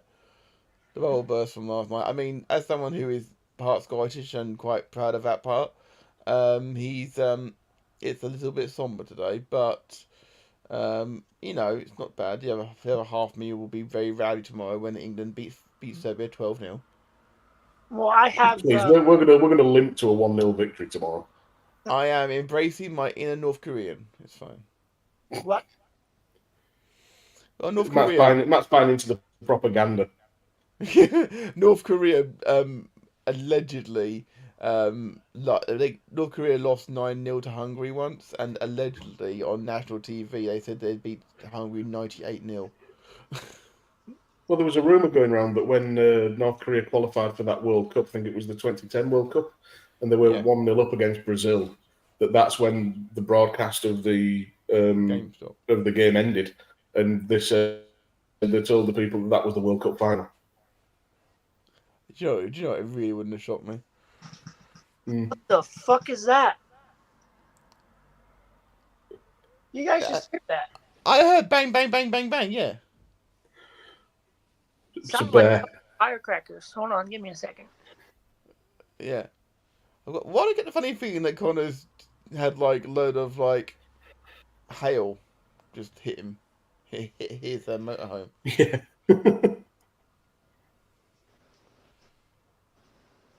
I reckon Conor will be glad to be actually back inside the house properly. Italy holding possession. God, I don't know if that came out on the audio there, but I just heard my neighbours move a table or something next door. I wondered what the fuck it was. Yeah, it came through, yeah. Oh, God. That came through, but Cameron dropping his guts didn't. Well, I was muted at the time. Thank goodness for that. Yeah. Fucking X. You're right, Conor. Yeah, messing with firecrackers. All right. Not even 4th of July, and they're already starting partying. Well, to be fair, 4th of July in this country, we might be partying as well, to be fair. It'll be my parents' wedding anniversary. Really? Lovely. So what's the I keep hearing it over and over. The old rhyme, remember the 5th of November. Like, what's significant about November 5th? That was the day that the Guy Fawkes in, I think it was the 6th. Oh, just wide from... Oh, my goodness, great shot. There was a plot to blow up the Houses of Parliament in the 1600s, done by a guy called Guy Fawkes. They loaded the basements of the House of Westminster with gunpowder, and they were going to blow the place sky high, but it all fell down at the last second. Yeah. So is that like, is it true that you guys that it's like a big deal to let off fireworks that night? It's celebrated, yeah. Okay. You learn something new on this show every week. Indeed. Indeed. V for Vendetta, actually, the film, by the way, is a great film. Actually plays off that a little bit. It's worth a watch as well, Conor, if you get a chance. A lot. Yeah. That film's 20 years old, Dan, I reckon. Oh, no, fuck easy. I feel so old. If you guys want to feel really old, not quite, Dan. It's 19 years old. Oh, that's fine then. When the reboot of Doctor Who aired in 2005 with Christopher Eccleston, I would have been a year old. If you want to put this in the context, by the way, bearing in mind that Ruby Sunday, the current companion of the Doctor, was born on Christmas Eve 2004. That's literally a week before the Doctor says goodbye to Rose in the timeline. See, it's all connecting now. That's really quite disturbing. It makes me feel so old. I wasn't going to drink today. I promise this is the last Doctor Who we'll have on this show. Well, for today's show, my favorite thing of the new season so far is when Ruby and the Doctor are on the rooftop in 1963, I think it was, in the second episode. The Doctor tells Ruby that he lives like right over somewhere with his granddaughter. Yeah, in Shoreditch. They couldn't go over there. No, because then they'd have to dig up William Hartnell, wouldn't they? No, I know, but I just thought that was cool. It would also implode the timelines. We've got somebody new in the chat, and me and Matt both pressed that at the same time. Brent up from a Work in Progress Wrestling podcast. Anyone got any spicy chips around here? No, I don't. That will never happen again. The only time you'll see that live on this show again is if either Matt or Conor decide to take on the challenge, which I think they should in solidarity. Is that Conor's eating chips? Salt and vinegar? They're crisps. Kettle cooked salt and vinegar potato chips, yes. In any case, before we get pedantic about one thing or another, although the footage was copyright stricken by the Football Association, I did save the footage before that was happened, and I have edited it. Oh, that's a poor ball. Italy on the break here. Italy on the break here, yes. Pellegrini. Oh, good defending. Great recovery in the end by Albania. So just want to see if Italy does something here. So you know the storm that we had? Yes. Well, lasted about 10 minutes, and now it's hot and muggy, and it's bright and sunny. Sound like Florida. Sounds like York. Well, because we're in a valley, we have our own microclimate. We have one here too, because we got two rivers, so we get a microclimate as well. When it rains down here, there's one or two possibilities. It cools off a little bit, or it gets hot and sticky real quick. Work in progress, accurately summing up. It's not fun unless it hurts. I'm assuming Brent means the spicy chip challenge and nothing else. Possibly so. To all our viewers who are joining us, welcome. This is the Volley on SJP World Media, where Matt Lewis, Dan Griffin and Conor McCabe bring your alternative commentary to usually the Premier League, but during the summer it's the European Championships and possibly as well I'm stuttering here. Conor, help me here. Just over from Fratesi. Indeed, the Copa America. Sorry, thank you very much, Conor. Here on SJP World Media. Don't forget to like, share, subscribe, all that lovely carry on jazz. We stream here with you on X, we stream on YouTube and on Twitch. Get in the YouTube or Twitch chats to communicate with us throughout the show, and we will read your comments out. Particularly if they cause any of us embarrassment, because we like poking fun at ourselves. Albania breaking in here, but the touch was poor. Yeah, not great from Asani. I just want to point out, though, the ball from Berea for Fratesi just before that Fratesi just put narrowly over. That was an audacious ball. What a touch. The first time touch again from Berea, who I know he's a good player by reputation, but this is the first time since the last Euros that I've sat down and actually watched him. And he is very bloody good. Sorry, Conor. Conor, come in. I tell you guys that I adopted a national team. Well, not literally, but... Oh, what, pick one for this Euros? No, they're not even in the Euros. So my last name is Irish, and I decided to honor that and adopt Ireland as my second national team. Republic of Ireland, I'm guessing? Yep. Okay, my condolences on you never qualifying for a tournament. That's what I got the United States for. So you're a glory hunter, is what you're saying? Okay. Well, I'm American, so. But to be fair, your club, your team came second in the Premier League by a hair's whisker. Your main team is the reigning MLS champions. Mm-hmm. Conor McCabe, you are a glory hunter. If you rock up next season wearing a Man City shirt, then we'll know you're a glory hunter. No, that is one thing I want. A Man City shirt. Very well, very good. By the way, I do, correct me if I'm wrong here, I'm not great on stats when it comes to this off the top of my head, but on the basic maths, as with an S, I've done in my head, I think we've got the highest average goals per game in a European Championship. It's currently 4 goals a game. Yeah, it wouldn't surprise me. Pervert corner. Really? No. I thought you should have the ball there. Coming in deep. Just tips over there. Better shot. Oh. Corner. Yeah, the defender had that trapped. Italy turning the screw here. Oh, no, actually, that was quite lucky. On change.org to ban pervert corners. So they are my most hated thing in football. A friend of mine, Mark, does Project Football podcast, and he has a version of Room 101. Yep. Of course, he's been on before a couple of times. Completely forgot. They have a version of Room 101 on his shirt, and if and when I'm on there again, I will be putting forward short corners. Why are they advertising former England opener Andrew Strauss on the side of the pitch for? Cricket needs all the help it can get. That is a terrible corner from. Particularly in Germany. Well, as Captain Mannering once said in Dad's Army, unfortunately, the Germans don't play cricket. If they did, we wouldn't be on opposite sides now. Oh, it's such a fun show. They don't make sitcoms like they used to. Probably for a good reason. Half of them are racist as hell. Well, the United States is becoming. My favorite. Guys, don't know if you saw that or not. We're becoming what?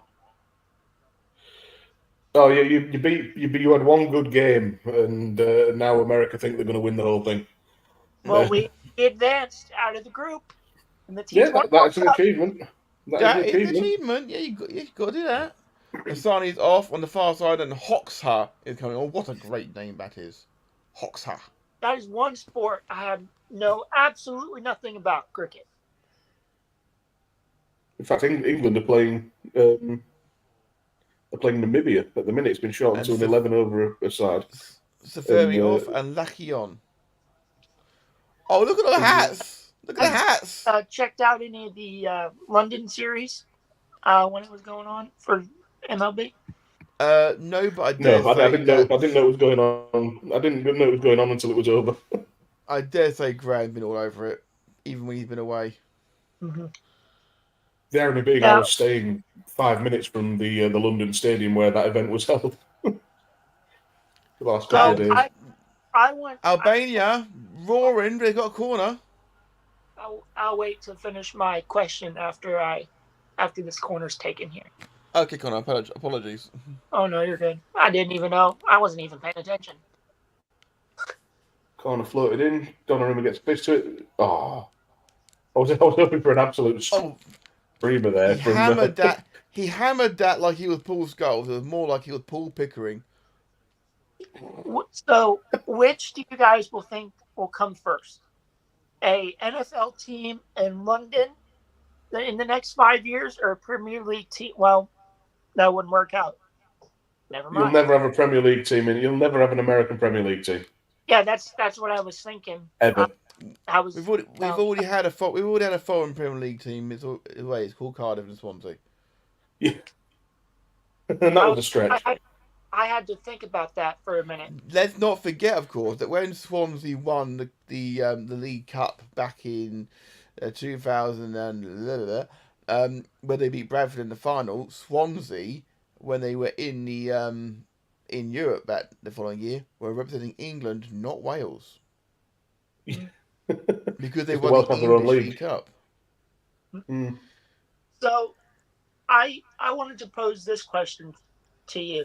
Yes, mate. The popularity of a club like Wrexham, who have Hollywood owners. Yeah. Do you think that that's good for the game, or do you think it's bad for the game overall? Because Wrexham has grown in popularity over here due to their documentary, their men's and women's teams, respectively. But I just wanted to get your thoughts on that. Dan, you go first. Wrexham needs it because that place is a shithole. But Wrexham's been a famous club for many, many years. It has, yeah. It's got a long proud history as a football club.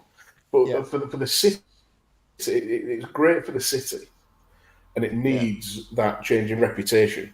And it needs that influx of probably tourism, because where it's situated, you can get a lot of lovely places from Wrexham, being based there. And it needs a reputation for something other than people just off the tits on spice. Yeah. I used to live out there. Albania's on a break here. And back with another rumour. But... So, in terms of bringing up the area and bringing the club to new eyes and then helping the community, the way that Ryan Reynolds and Rob McElhenney are doing it seems to be the right way. They've not gone sort of too big for the boots too early. And the difference is that at every single home game, at least one of them is there as well. Yeah, it's not LeBron James buying a stake in Liverpool and showing up a couple of times a season. No, they're there every single game. I mean, granted, it helps that they have access to be able to fly back and forth when they want to. But to be fair, they can do their own projects, sort of thing. They've got TikTok as a sponsor, but they've made that deal happen. But to be fair, they put their own money into the club as well. So they are, but they actually care about the area, and they're not. It's born out of the pan. It's the fact that it's actually born out of passion. Yeah. And out of a love for the area and an appreciation for the game. Yeah. So for me, it's very different. Great. It's very different to other famous football club owners. I mean, I'm thinking like when Flavio Briatore and Bernie Eccleston bought QPR and they bought Naomi Campbell and all the socialites along. That was just a publicity stunt. That's all it was. Or when you've had like Mohammed Al Fayed in charge of Fulham, for example, and now you got the Snow King himself, allegedly, in charge of Fulham, and various other things like that. It's ridiculous how, as you say, Connor, how some of these they think they're bigger than the club, sort of thing. And it's a vanity project. The Glazers, the prime example of that, of course. Well, they just viewed Man United as another asset in the empire. Well, let's not forget, of course, when the Glazers took over, of course, that club was debt free. Yeah, and then they levied personal debts against the club. My friend who's a big Man United fan, Man U generates so much income and so much money that I think I'm right in saying that the Man U have never actually had a penny of transfer money from the Glazers themselves. It's all been generated by the club, and the Glazers have never taken money out because the Glazers will keep the debts against the club. Yeah, which makes you wonder then what I mean. Surely that hopefully the new structure can change it around, but I don't. That was stupid. I'm sorry, guys. Did you just see that? Fratesi just got taken out by the Albanian number 26. He's giving a yellow, but oh, it's hot shot. He's only just come on. Referee may have a look at this. When we're doing the VAR here, I think when you have a club like Wrexham and the popularity of their documentary, it opens the door, especially on this side of things, it opens the door for new fans. And that's always great when you can get people invested and interested in a sport that's considered quote-unquote niche still here stateside. Well, by the same token, Drive to Survive over on Netflix, of course, which is about Formula One, of course, and prior to 2020, of course, F1 in America, even though they've been racing at COTA in Texas in 2014, F1's never really took off in America until the pandemic hit. Everyone had to stay at home and watch Netflix all day. People were watching Drive to Survive and Wrong challenge. Woof. Jorginho's steaming in Ambrosia. Shoulder in the back of the head.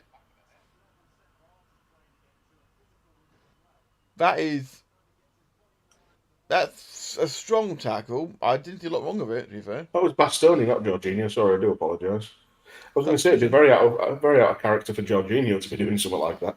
Indeed, but the problem with it, Konor, is that as we wait for the break in play here, is that with Drive to Survive, Netflix do a lot of scripting of stuff to folk, and as an actual F1 fan, I know that certain things haven't happened that way. Mm-hmm. So I'm like, well, that's not right. That's not true. And then people start getting on the and they actually start being rather insulting to the fan bases of the different drivers, and it's actually really, really not nice actually to be part of this community anymore. That's what I was going to ask, Matt, because the tribalism in a lot of fandoms is a pain in the ass and boring, and it seems to be rampant in F1. Is that right? It's got worse in the pandemic for sure, because especially with the whole controversy around the end of the 2021 season, of course. But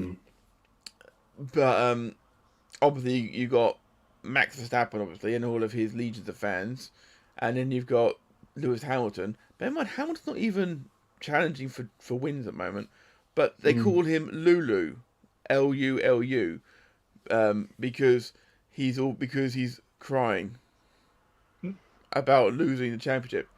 He's not crying about losing the championship to Max. He didn't. Max didn't screw him out of the championship. It was the bloke in the FIA who screwed him out of the championship. Yeah. We just have a couple of Italy subs there. Pellegrini and Chiesa have come off. Yeah. And Cristante and Cambiasso have come on. Nice. Can I come in? F1 is something that I've been trying to get into and watch a little bit more recently. It's not bad, but motorsports, that's just not my thing. But I have enjoyed from what I've seen of F1 so far. Well, if you want one to drop into to have a see of what F1 should be like, go and watch any Canadian Grand Prix. Anyone, because they're always a belter. The one that was last weekend was an absolute stunner. 2011 is the greatest one of all time, for sure.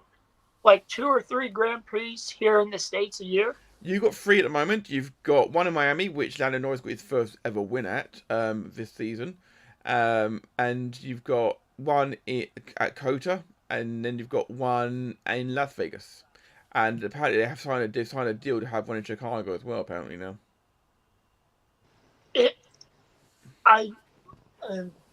One last question, then we can get, after this Italy attack, if it amounts to anything, then we can get back to the game.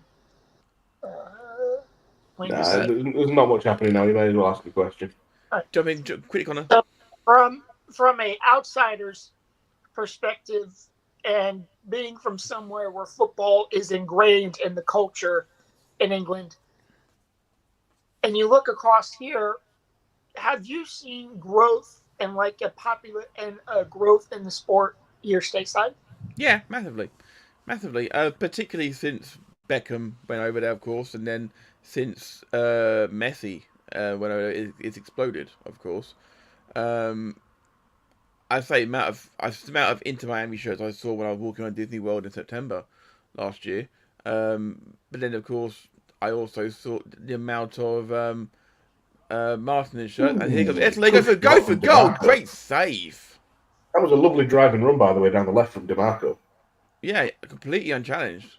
Were you guys surprised when we watched MLS Cup Final in December? Were you guys surprised that it was sold out?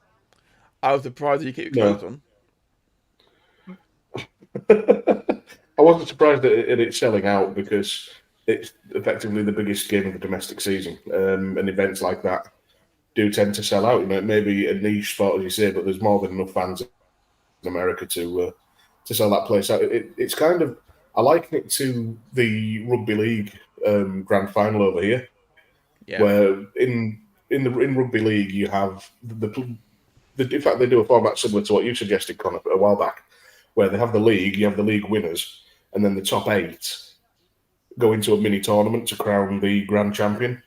So you never quite know who's going to be in the grand final, but no matter who's there, it always sells out every time, and you have fans from fans buy tickets on the off chance that their team might be there, but they still go to the game anyway to appreciate the game for what it is. It's just a shame it's held in Old Trafford. This is a problem. Yes. I enjoy rugby. Like, surprisingly, I enjoy it a whole lot. It's a good sport, rugby league particularly. Rugby league is so fast paced, and some of the tackles that go in the big hits are just oof. One sport I'm getting into, our good friend Josh Robinson is a big fan of this sport because he's Australian. Australian football. That sport is so fun to watch. That's rugby and football combined. It's like a mixture between American football, basketball, rugby, and football. And boxing. So at some point I would sit down and watch a game properly, but I've got a little bit here and there. And he is Josh Robinson is such a huge fan of his local team, and it's lovely to see. It's just lovely to see so much sport being back to, and maybe even past the levels of popularity they were at before the pandemic. It all made us realise just how important it was to have these things in our lives. Mm-hmm. You just reminded me, actually, I've set the boxing to record because Chris Billam-Smith's defending his title tonight against Richard Riakbar, and I want to see that fight. Who can win it, mate? Matteo Damian? Not a clue. Could be either of them. It is Hopefully Damian, Billam-Smith, because he's an underdog in the first place. Nobody ever thought he'd be champion. He was thrown in as a decent challenger for the previous champion. He won it on home turf. He won it in Bournemouth Stadium, funnily enough. One sport that means so much to me, well, being an American one, but being born and raised and brought up in it, is American college football. Like, it's hard to describe because you just got to experience it, but it's just one of those sports that just means so much to me because I was brought up in it. And I blame my mom. Same with us for football. Yeah, well, the weird thing is I didn't start watching football until 1996 either. So I was a late starter when it came to watching sports. It wasn't a bad year, 96. Yeah, well, to be fair, it was when Mum kicked my dad out, so kicked him out on May the 4th. The 4th of Wither that day, that's for sure. And then if you weren't going to say it, I was. And then to be fair, she is my superhero. She really is. Put us for as well growing up. Jesus Christ. Yeah. And then obviously a few months later, lovely ball through for Frattesi. Yep, Frattesi, and Albania half clear it. But so if you still have a possession. Liverpool fans. That's Pun? how do you become Liverpool fans? My one is kind of cliche for me, unfortunately. I watched Euro 96, but I didn't really start getting a team until World Cup 98.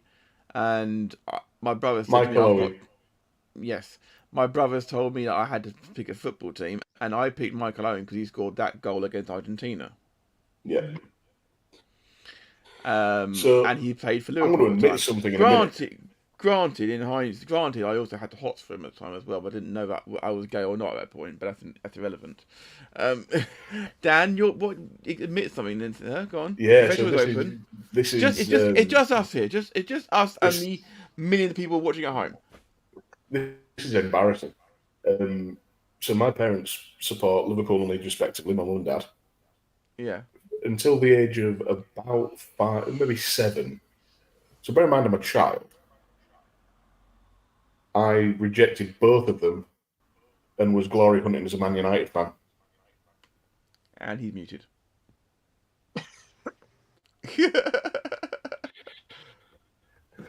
However, saw the light, and because the old man was away quite a lot, because the old man was away quite a lot, watching Liverpool most of the time.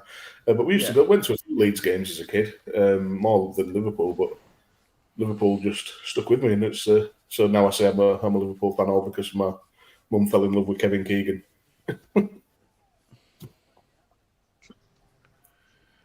That's my admission. But you know what? There are worse admissions to have. It's petered out a bit this game, hasn't it? It started like a house of fire, but it's been a bit bitty really second half, hasn't it? Yeah, there's just not much going on, and then the substitutions have happened, and it's taken a lot of sting out of Albania, and Italy have dropped a bit. But not enough to Daniel. Yeah, Albania bursting forward, bit of pace, and we can do more than elbow people in the back. Yeah, Hoxha there winning a throw in advanced position. Did he win the I've throw? just been No, he didn't. He gave away. Darmian, obviously he's just come on there. Obviously he's still playing. Obviously, he plays for Inter Milan nowadays. I'm gonna ask you to say, do you think he's played more games for Inter Milan or more games for Manchester United? At Manchester United, he did not go on loan at any point. So the fact Go on, Konor. I'm going to say he's played... I feel like this is a trick question. I want to say he's played more games for Inter than he did for Man United. See, I was going to say the opposite. I was going to say, because Matt's asking that question, it must mean that he played more for Man United, because that's the surprise. Now, I'm not counting the games he was on loan at Inter Milan from Parma before anyone asks me about that. He played 26 times on loan from Parma. I'm not counting that. Okay? He played 60 times in 4 years for Manchester United, scoring 1 goal. He has in 3 years for Inter Milan scored 4 goals and played 89 times. I was right. That's only the league games as well. Yes. For Man United, his total was 92 games, 1 goal. Mm-hmm. And for Inter Milan, quick maths here.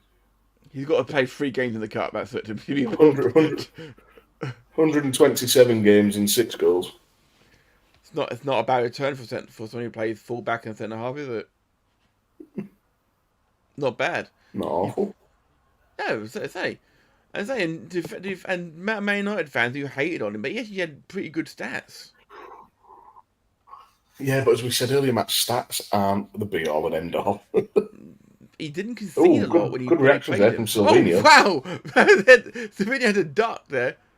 Yeah, he wasn't taking one for the team. Correct me if I'm wrong here, but if I when I glance in memory sort of thing, if you need someone to play Barack Obama in a TV show, you couldn't get Barack, you could get Slovenia to do it for you, couldn't you? Surely that was handball. He's a very charming looking young man, isn't he? I think Slovenia could be played potentially by Giancarlo Esposito. Oh, that was an awful pass. Oh, that was... Yeah, he got away with it, Albania. Just. That's a bit more what I expected from Albania. Yeah, not a lot happening yet. I'm hoping that means it's going to set up for a late equaliser. Do you know what? That would be great, wouldn't it? I mean, because Albania have not been... Albania have surprised everyone with the fact of Italy. I mean, Italy got their goals, but now just sitting back and what we have, we hold almost, sort of thing. But that's been from the 16th minute. Italian. It's very Italian, but that's from the 16th minute. Curious to see how much time is added on at the end of the game here. The weird thing is that the last time we commentated on Italy at the European Championships was the last game that Radio Tekkers did way back when on on the former network that they were on. And now they're in here. Oh, that's a Joel. Nobody there, no centre forward there He wants a corner. That's a lovely ball over the top. I think Donovan saves this. He does. Yeah, the way he celebrated. Just clips They've his given side. a goal kick. They've given a goal kick. That's such a shame. Corner. I should be a corner. It should be a corner. They've given a goal kick. Hit the armpit and do an arama there. Yeah, that's a corner. Donovan celebrated, and they gave a goal. That is outrageous. Yeah, that's unlucky, but real time, that would be really hard to see.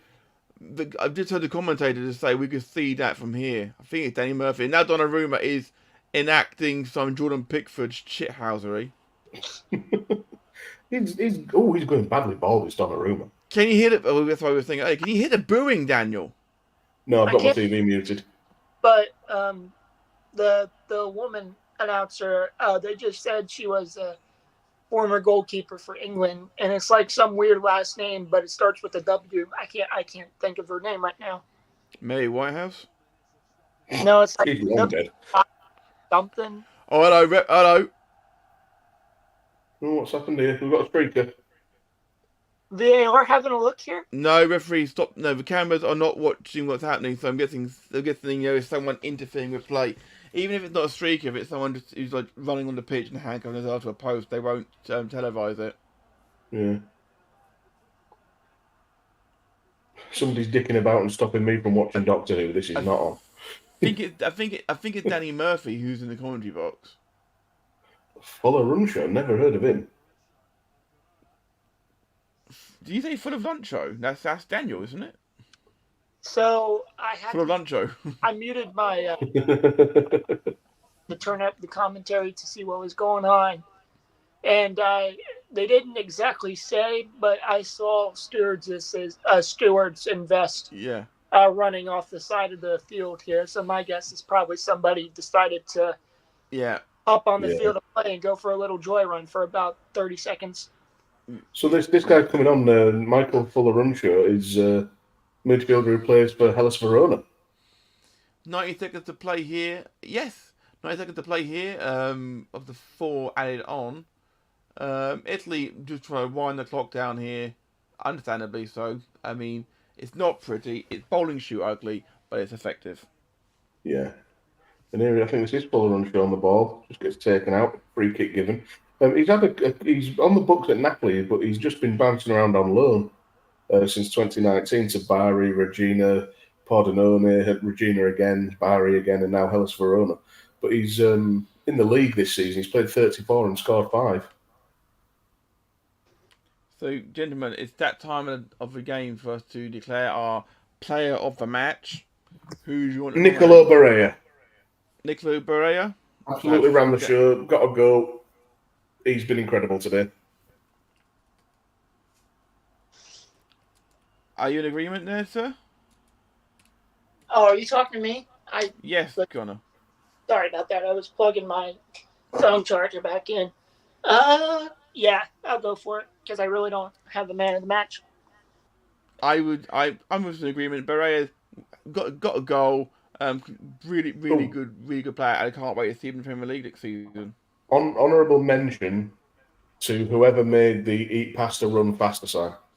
I also want to give an honourable mention to oh crikey, that was not a good tackle. I also want to give an honourable mention genuinely to the Albanian goalkeeper who kept the score down. Yes, yeah, Thomas Strakosha's had a very good game. But it's got to be Beret for me. He's a wonderful player to watch. Ran the game, scored a very good goal. Won the game. Some incredible passes as well, yeah. At any moment, our referee will put his finger to his lips. But of course, a few minutes will be added on, imagine, for the interference in play. Not necessarily, because as I found out watching or listening to York City earlier this season. Oh, that's a foul! Albania have one last chance here. No, he's not giving it. Dirty pig. Albania are playing.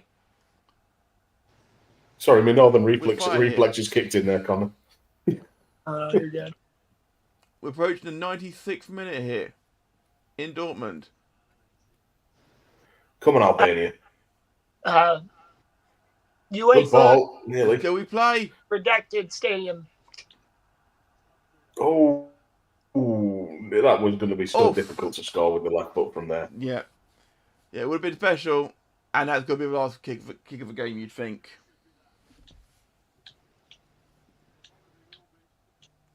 Yeah, there can't be much more happening now.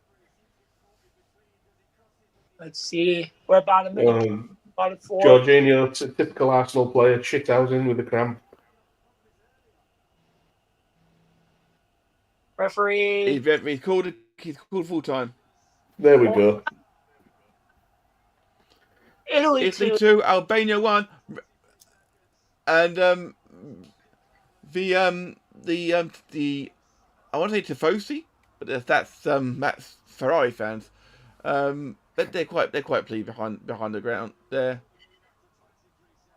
Yeah, and I'll be honest, I've just turned the cricket on. I mean, it's full time. Italy 2, Albania 1. Dan Griffin. Good first 20 minutes, competitive. Italy established themselves as a much superior team, just prodding and probing. But Albania, they were resolute, but neither team, it just didn't quite have the quality, did it, for most of the game? Really, it was like we said before, it ended up being typical Italian. They were happy to poke and prod, but not do anything overly risky to protect the lead. So I'm glad we've got our first Euros game underway. It's been nice to have us all here. But not much more to add really about the football.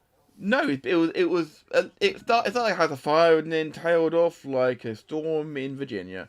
In the end, it ended up there. Of course, results of course was Spain 3, Croatia 0 as well. Of course, in this group. Konor, as always, a pleasure, never a chore. Hope that you stay dry and the storm doesn't whisk you off to Kansas or something on the way through. Dan, as always, a pleasure as well. Thank you to everybody for watching. Wonderful to have you all along with us on X, YouTube, and Twitch. We'll be back, hopefully, with a game on Thursday, covering England versus Serbia. That's tomorrow. No. Who does England play? Who are we playing, Daniel? Why asking me? I don't know. It's Denmark. If it's Denmark, the guy who can't watch the first half remembers who we're playing. It's been a long day. We'll be back, guys. Anyway, thank you. Don't forget to follow us. Volley Show for us. Matt at UK for me. Dan Griffin 21 for him. And Konor at Konor Knows 30. SJP World Media. Obviously, thank you so much, as always, for hosting us. We'll be back in a couple of days, guys. Stay safe out there. And that was the volley. And that is full time. We are out of here.